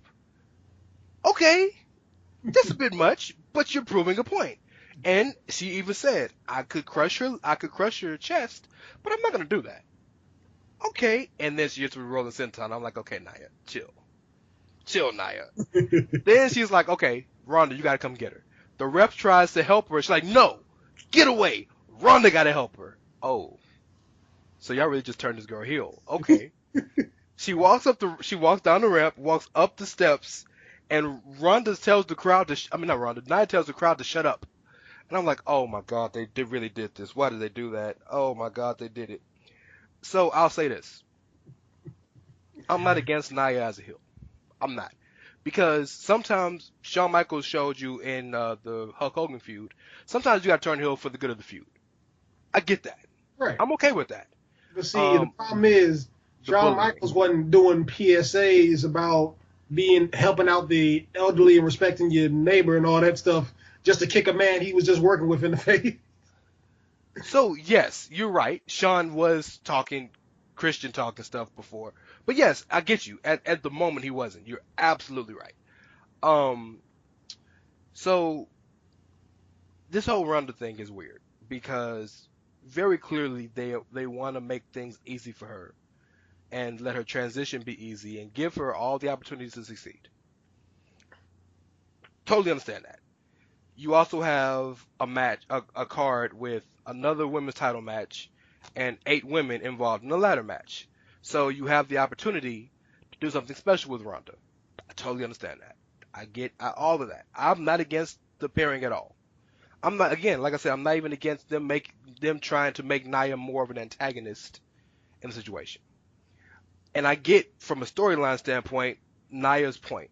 Nia is tired of being underestimated, and she wants to stand up for herself, and she wants to challenge the big dog because she really feels she's worthy of taking on the big dog, no pun intended, and she's not intimidated by Ronda because Ronda's half her size. Cool, I get all that. But you don't have to make her literally do the same thing that she just fought months to fight against. And so it really feels like, what's the term that Rich liked to use, moving the goalposts? Yeah. Like, I mean, oh man, this is the stuff that reminds you that they don't do long-term plans for everything, because you couldn't possibly book this unless you were intentionally unless it was gonna lead to a double turn with Alexa Bliss or something. You can't tell me that this was planned, because it's too jarring to look at and be like, yeah, this makes sense. You don't have to double turn them. They can't be in the same space. Right. You gotta. You just gotta at least be some time. No, I mean, I look. You're absolutely right, but I mean, like, as long as Nia and Alexa aren't in the same segments, aren't around each other on television for a while, I don't think you have to turn Alexa face. Alexa can still be Alexa, and Nia can be Nia. And I'm sure in Nia's mind, she's not bullying. She's trying to make a point. But yeah, we see the bullying. So what do you got for predictions for this? Oh, man, come on, man. Everybody in the world know Ronda Rousey winning. Everybody in the world know. Man. Everybody in the world knows. She better. She better, like, this. I think I'm starting to lean towards what Rance, not what you, Rich said. Like, she might not never be as popular as she is now. Like, they're not putting her. They're not there. She's having some moments where she's waiting and stuff. So she's either going to get better with this or not.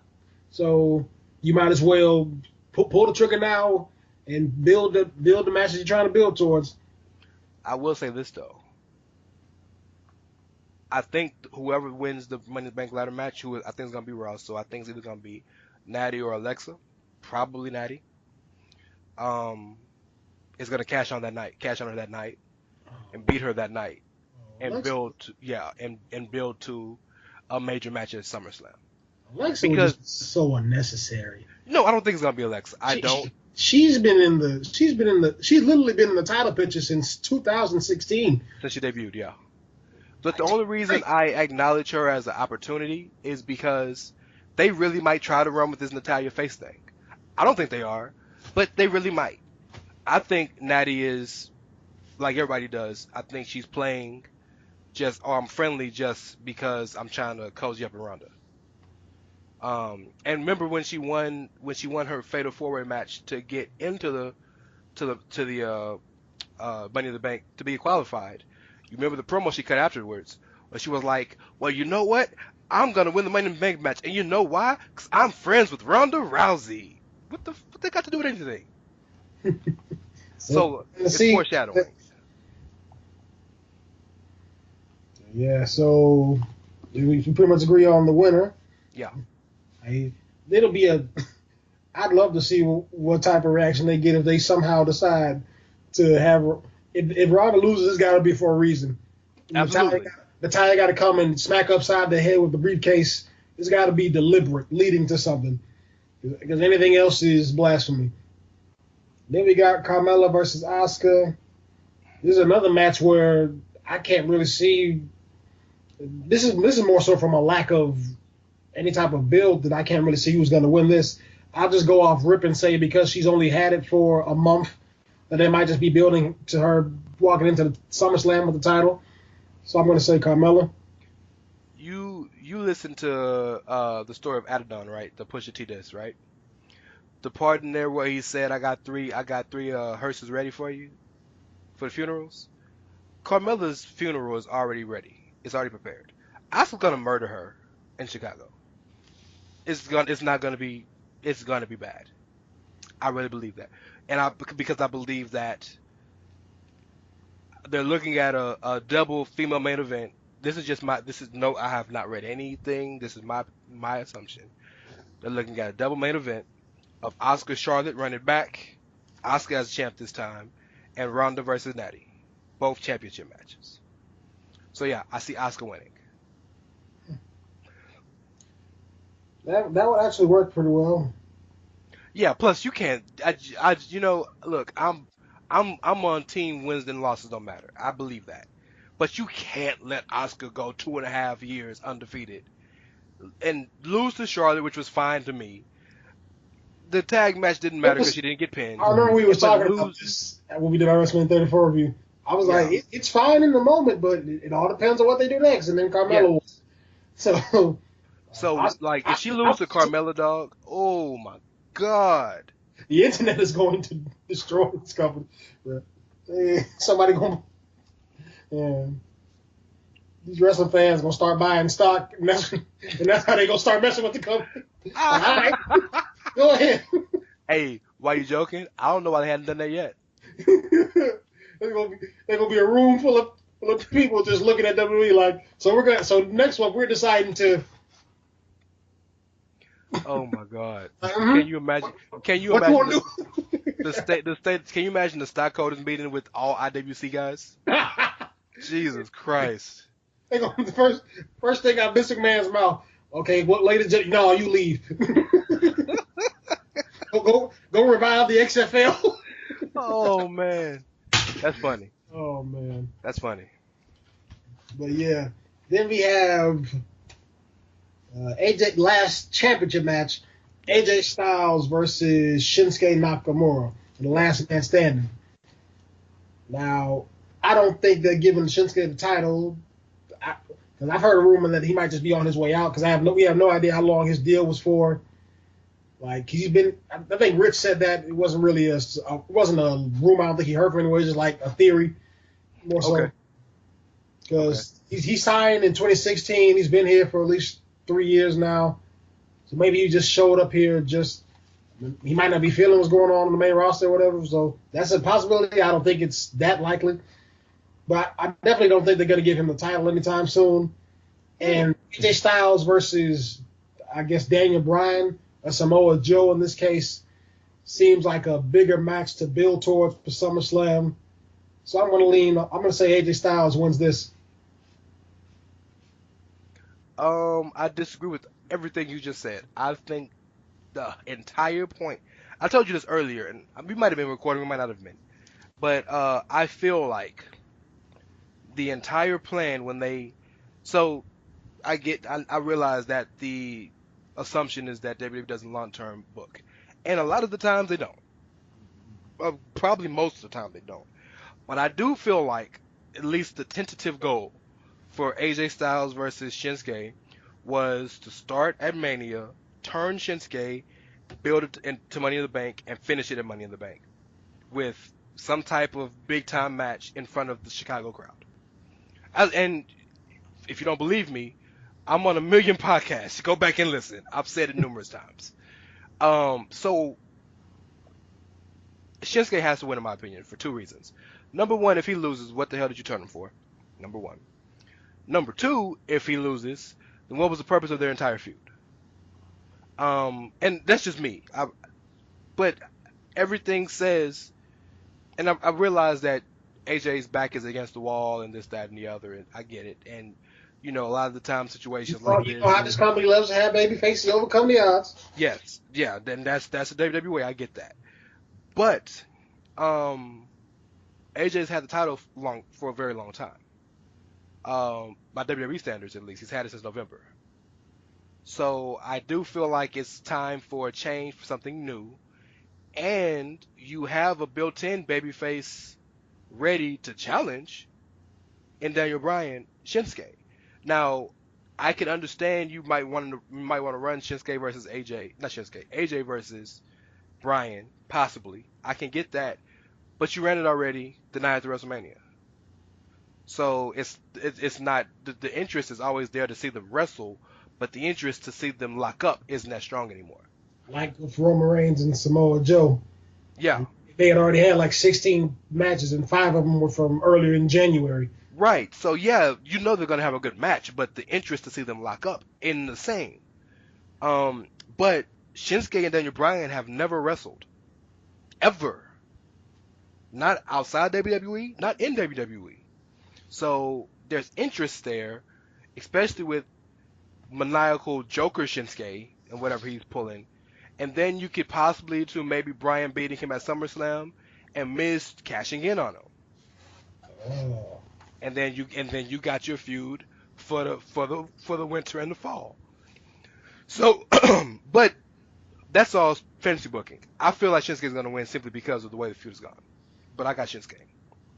All right. And now we head into the good question. Yes, sir. They're not going to run Roman Reigns and Jinder Mahal in the main event again. No. Okay, I'm pretty sure they've learned the lesson of that one. Hold on. So I haven't had a chance to talk to you. There's a very clear reason why they ran in the main event, right? You know that, right? Yes, but you know, you could argue before that WWE isn't as clear about the Roman Reigns situation in previous years, but in the 2017 Royal Rumble, where they actively booked this man to look like he was about to win, and they gave it to Randy Orton like almost out of nowhere. They know everything that's going on with this Roman Reigns situation. They know that people really, really, really, really, really don't like him. So it would just seem like an odd decision to run with him in the main event when the entire problem people have with him is he's doing all these things. He's promoted as this humongous star all the time. Sure. I want to see less of this. Please just back off a little bit. Give us some time. Have him do something else for a minute. Sure. Instead, You're not wrong. And he went for main event, like the 4th WrestleMania main event, in a bad match. His 3rd straight one at WrestleMania. The second one wasn't really his fault with the Undertaker. No. There's only so much you could do. Right. But no, you're absolutely right. But number one, they don't really care, clearly. And number they two, have no reason to care now. They got $2 billion coming on the way. They still don't care because what they've been doing has shown that it's been working. Exactly. And number two, you can't end a pay-per-view in a championship match that ends in a double dick kick. So there were only 2 matches that could have ended that show. I mean, they ended the battleground with the Great Khali coming back. That's kind of like a dick kick. To you. By the way, remember everybody thought that Khali was back? I told y'all he wasn't coming back. Yeah. That would have been done. If I saw it, go ahead. If I saw it, if I had to see that man another come, that would have been it. I'm sorry, guys. SummerSlam's gone. I'll say this though. That match will always have a certain place in my heart because God, those Singh brothers bumped their ass off that night. Like that bump that Randy Orton gave one of them, like when they fell to the table. I'm like, that's a damn bump. Yes, I'm telling you, man. So if nothing else, that match is all right with me just because those boys worked. They earned their money that night. I mean, the worst match I think Jinder and Orton had was their first one. The worst match? That was really bad. It was just, It was bland. Yeah, it was bland. I actually liked the Money in the Bank match. We're like, yeah, that was fine. Why didn't we The get Money in this the Money in Bank the Bank? match was fine, and then everything outside of the first cage, and once they got out of the ring, and the Money at the Punjabi Prison match was fine. It was good. It's just the stuff in the ring was terrible. But yeah, we got 2 Money in the Bank matches to go through, right? Yep. So let's ladies first for this one. We got a quick question. You think they might run the main event with the women's ladder match? I don't think so, only because of who possibly is gonna win the men's. Right. Okay. So we got Ember Moon versus Charlotte Flair versus Alexa Bliss versus Becky Lynch versus Natalya, Lana, Naomi, and Sasha Banks, who was just recently added from this past episode of Monday Night Raw when she won the women's gauntlet. Yes. So there's a lot of talent in this match. And then there's Lana. And, yeah, I used to think that Alexa Bliss was one of the lesser wrestlers, and then Carmella showed up. So there's that. Man, y'all call Alexa bad. I'll even give Alexa Bliss this. Her match at WrestleMania was pretty good, and she had impressive. The twisted bliss off of the pod was pretty good to see at the Elimination Chamber. She's definitely made some improvements. Y'all call Alexa bad. Alexa's not bad. She's average. I realize that that's bad to IWC, but she's average. She's very comfortably average. That's not bad. I guess. So with this one, pretty much everybody on this list, with exception to Ember Moon, is a former champion. Lana. Everyone who should be wrestling. Okay. Those are the 7 people that matter. And look, man, for the record, no diss to Lana, because I respect her hustle. I respect Lana Gage. She clearly wants to do this.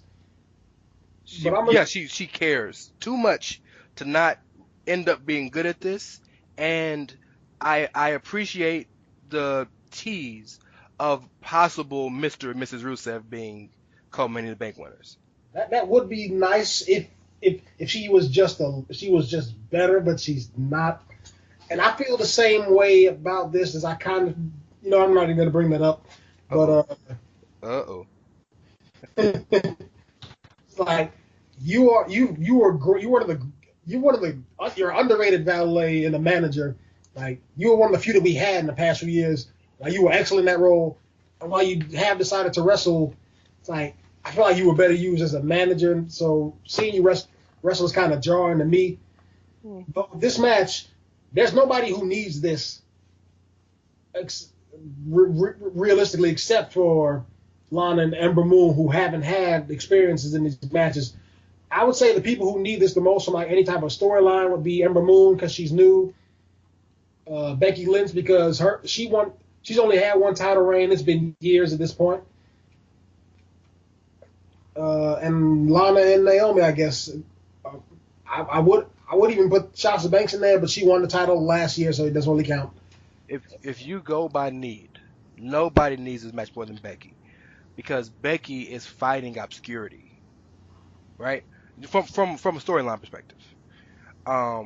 Becky realizes that, remember, she's gone through a bit of a losing streak herself.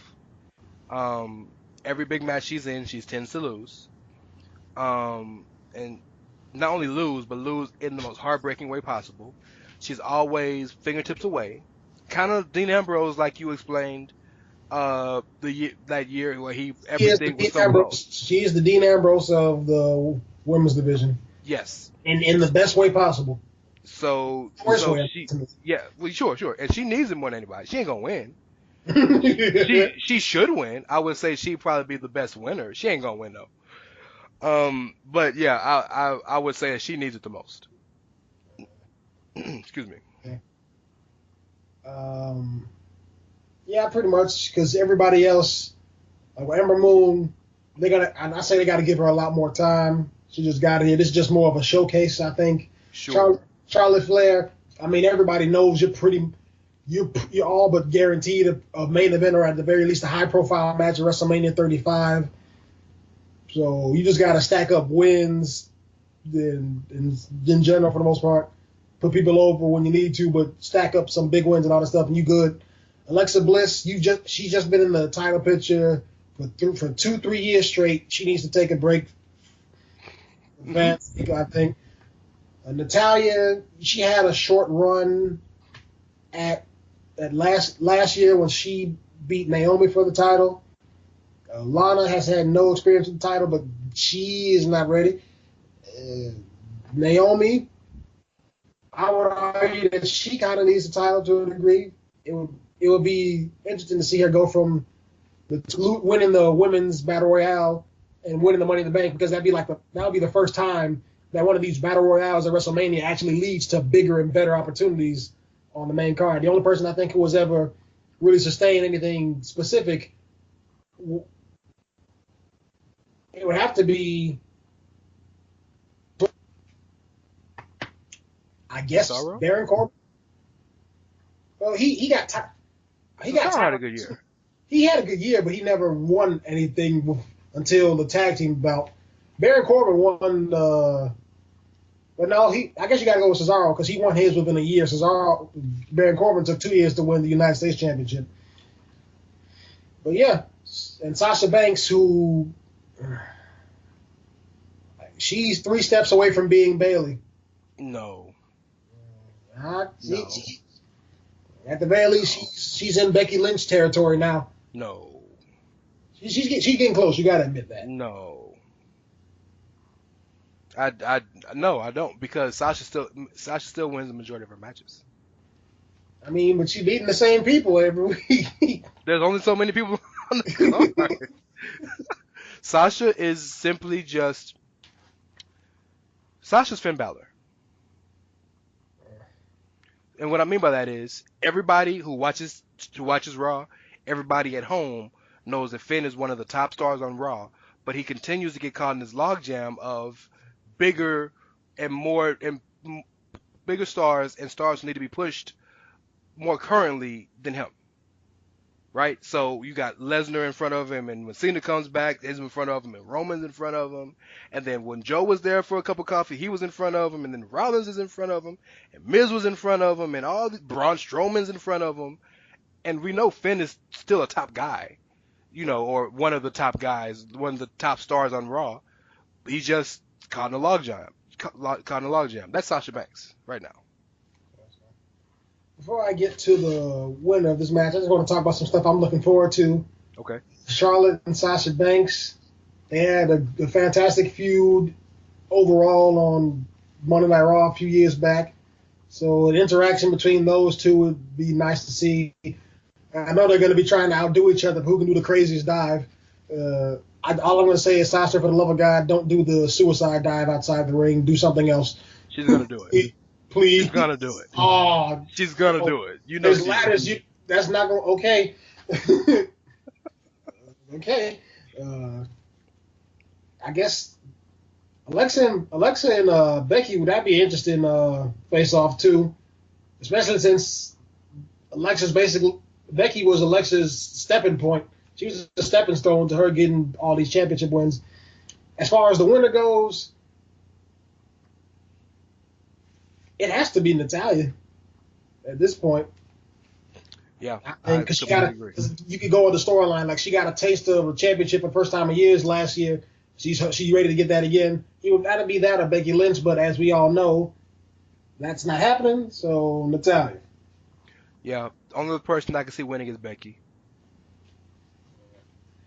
And then we have the men's Money in the Bank ladder match with Braun Strowman, Finn Balor, The Miz, Rusev, Bobby Roode, Kevin Owens, Samoa Joe, and one of the members of the New Day, who they have yet to identify. It's Big E. Probably. Yeah. Like this seems like it's a lot of, unlike previous ladder matches where there's a bunch of high flyers and stuff. This is a lot of like big dudes and strong men. So I like the fact that it's well. Now that you're saying that, it might make it Kofi, but I like the diversity in this match, because Money in the Bank ladder matches, while they're always different, they tend to have a formula. And with so many big people, they might not do so many high flying spots and just do more ladder spots. which could make this way different than other Money in the Bank ladder matches. All I'm gonna say is if Braun Strowman don't break a ladder, put somebody through a ladder and break it, I'm gonna be disappointed. Samoa Joe too. I don't recall any ladder matches with him from TNA or anything. I should probably go look that up. Kevin Owens, I've seen ROH ladder war with Sami Zayn as El Generico. You might not be able to do all of that, but you better do some of it. So this could be I expect this to be more of a car crash. Yeah. Kind of like the 2010 Money in the Bank ladder match for the World Championship. It just needs to be more physical because the only person who's going to do any type of diving I see is Finn Balor and maybe Kevin Owens and Samoa Joe do the one dives they do I think Kevin Owens does, what does he do? The frog splash or something, and Samoa Joe might do his suicide dive, but well, and that's assuming Kofi or Xavier is the guy from New Day. Because if they're in it, they're going to fly too. I'm going to need Xavier to do a variation on his springboard tightrope elbow. Yeah. That thing is amazing. But as far as who needs this has been one of them years where you can say pretty much everybody. Well, the one person who doesn't need it consequently is Miz. Miz don't need it. Because Miz has shown he's going to make himself relevant regardless. Braun Strowman, he's been going back and forth between reaching the main event and it's always slipping out of his fingers. So this will just be one way to make sure he gets whatever he wants. Finn Balor, kind of the same story. He hasn't even had the obligatory match with Brock Lesnar that he was rumored to have. So that'll be a way of getting what he wants, getting a rematch for the Universal Championship for the first time ever.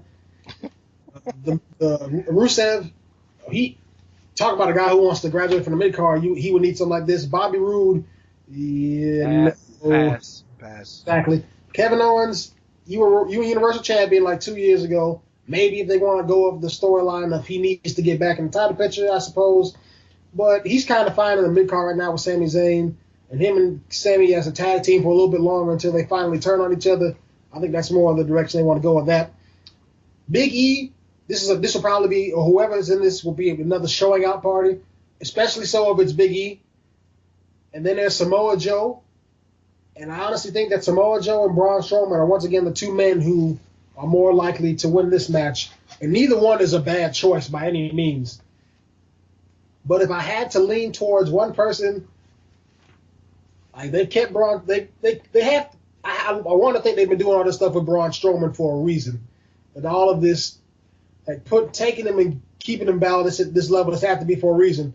So I'm going to take a leap of faith in here and say that Braun Strowman's going to win this. Wow. So Braun Strowman is probably the biggest star in the match, and that's a shock. Because I feel like Braun is a misnomer. I'm stuck between two people. I'm stuck between Finn Balor and Miz. I say my thought is possibly Finn Balor on the Raw side for what you just said, and what I said before that. Finn is stuck in a logjam, so the only way he realizes he's going to get to that level is if he has to get a title shot right now. Was if he has that briefcase, and that's assuming Brock Lesnar shows up to work.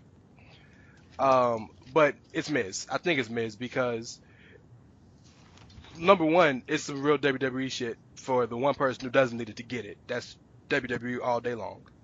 But number two, the opportunistic nature of him and the possibility of him possibly cashing in on Bryan and stealing Bryan's moment. And I realize that he wouldn't know that going into the match, but I just feel like it'll suit Miz better than anybody. So you going officially with The Miz or Finn Balor? Officially Miz, man. Miz and Natalya are my picks. All right, and Braun and Natalya for me. So as far as the pay-per-view goes, before we get out of here, we got Bobby Lashley beating Sami Zayn. Mm-hmm. No, before we do this, I guess we have to just pick somebody for the Roman Jinder Mahal match. I have no idea, so excuse me while I find the quarter. Heads is going to be Roman Reigns. Tails is going to be Jinder Mahal. He's really flipping a coin, y'all. Like I'm watching him. If it's heads, I got Jinder, you got Roman. If it's tails, I got Roman, you got Jinder. I work with that. Okay. God damn it. Tails, so if I remember correctly, I think that means I got Roman, you got Jinder. That works for me. That's hilarious. That's where we had to go.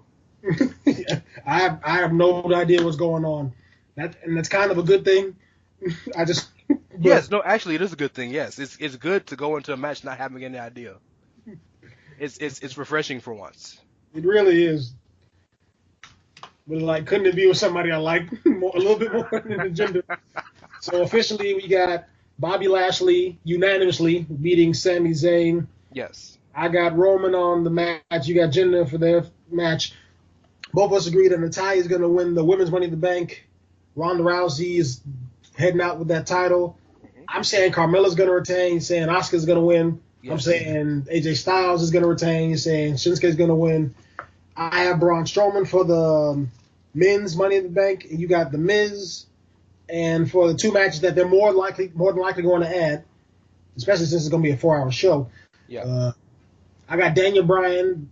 No, I'm sorry. I got Big Cass beating Daniel Bryan, saying Daniel Bryan's going to get that win again. Yeah. And I'm thinking Elias is going to take the title, setting up something for Seth Rollins later on down the line. You're saying Seth Rollins is going to retain. And one more match that we missed, Bludgeon Brothers and the Good Brothers. Who you got? I'd probably say the Bludgeon Brothers off rip. Yeah, I agree.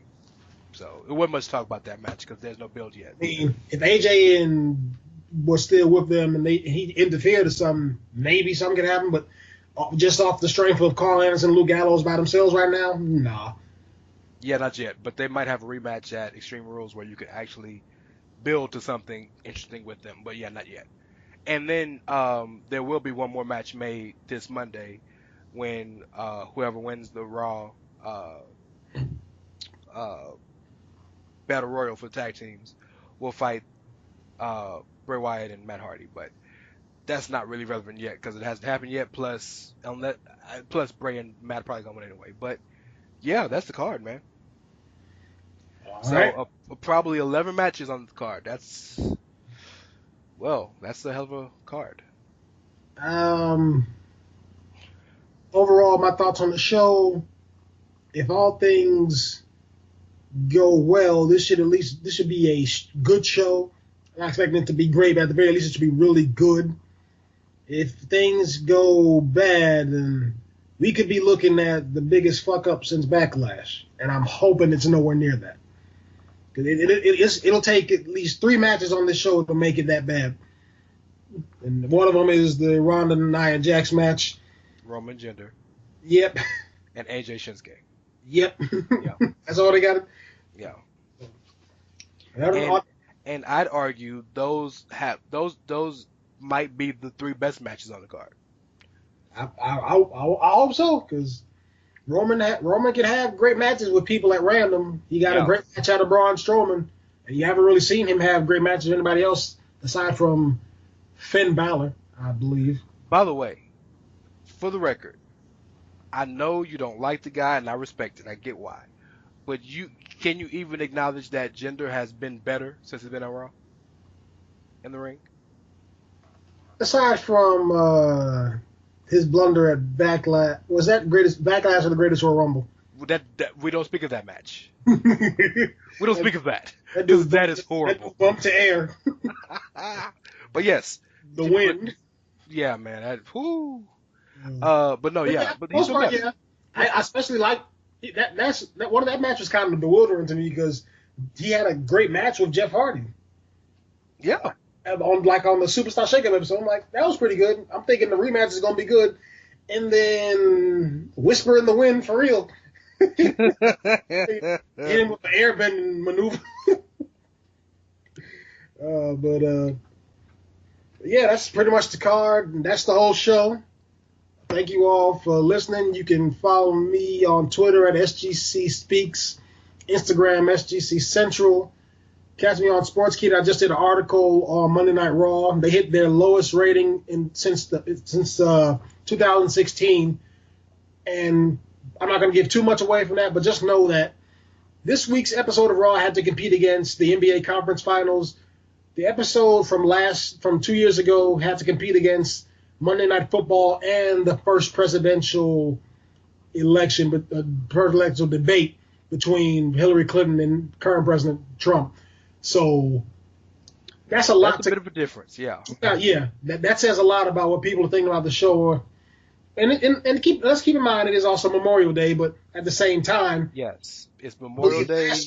I believe last year's episode of Raw was up against the conference finals and all that stuff too, and that got like a 2.6. I'm gonna check my facts. What did this one get? 2.495. Okay. And I mean, we all knew. And another thing we're not giving credit to is it was Game 1 in the Stanley Cup Finals, and Vegas. This is their first year. They've gotten a lot of steam. A lot of people care. So I'm sure they may not have got a great rating, but that's another thing. But yeah, you're absolutely right. While there's definitely reasons why people didn't watch, but it's not as many reasons as other years or other situations. So yeah. And you can also catch me on Anchor. We do random podcasts. Now, one of these days, me, you, and Rich are gonna talk about these Marvel movies. We wanted to do it for the Infinity War stuff, but since the Ant-Man and the Wasp is right around the corner, I figured we just wait for that. Be 20 years of Marvel movies, talk about everything that's happened. So we'll get back to you on that. And I'm here for it. Tell you where they can find you and all that. You can follow me at It's Ray Cash, R-E-Y as in Mysterio, C-A-S-H as in dollars. Holla at your boy on the Chair Shot. I usually write a column every Monday, Tuesday. I didn't get one this week, so you'll see it next week. So yeah, holla at me on that. I got a morning show every morning, World Class Daily, with Jordan Fox. You can follow that at World Class Daily. And you can follow him at Fox the Podcast. And, of course, my show on Social Suplex Podcast Network, The Outsider's Edge, with my boy Carl. You can follow us at Outsider's Edge SS. And don't forget to follow the website and the entire podcast network at Social Suplex. All right. On that note, peace out.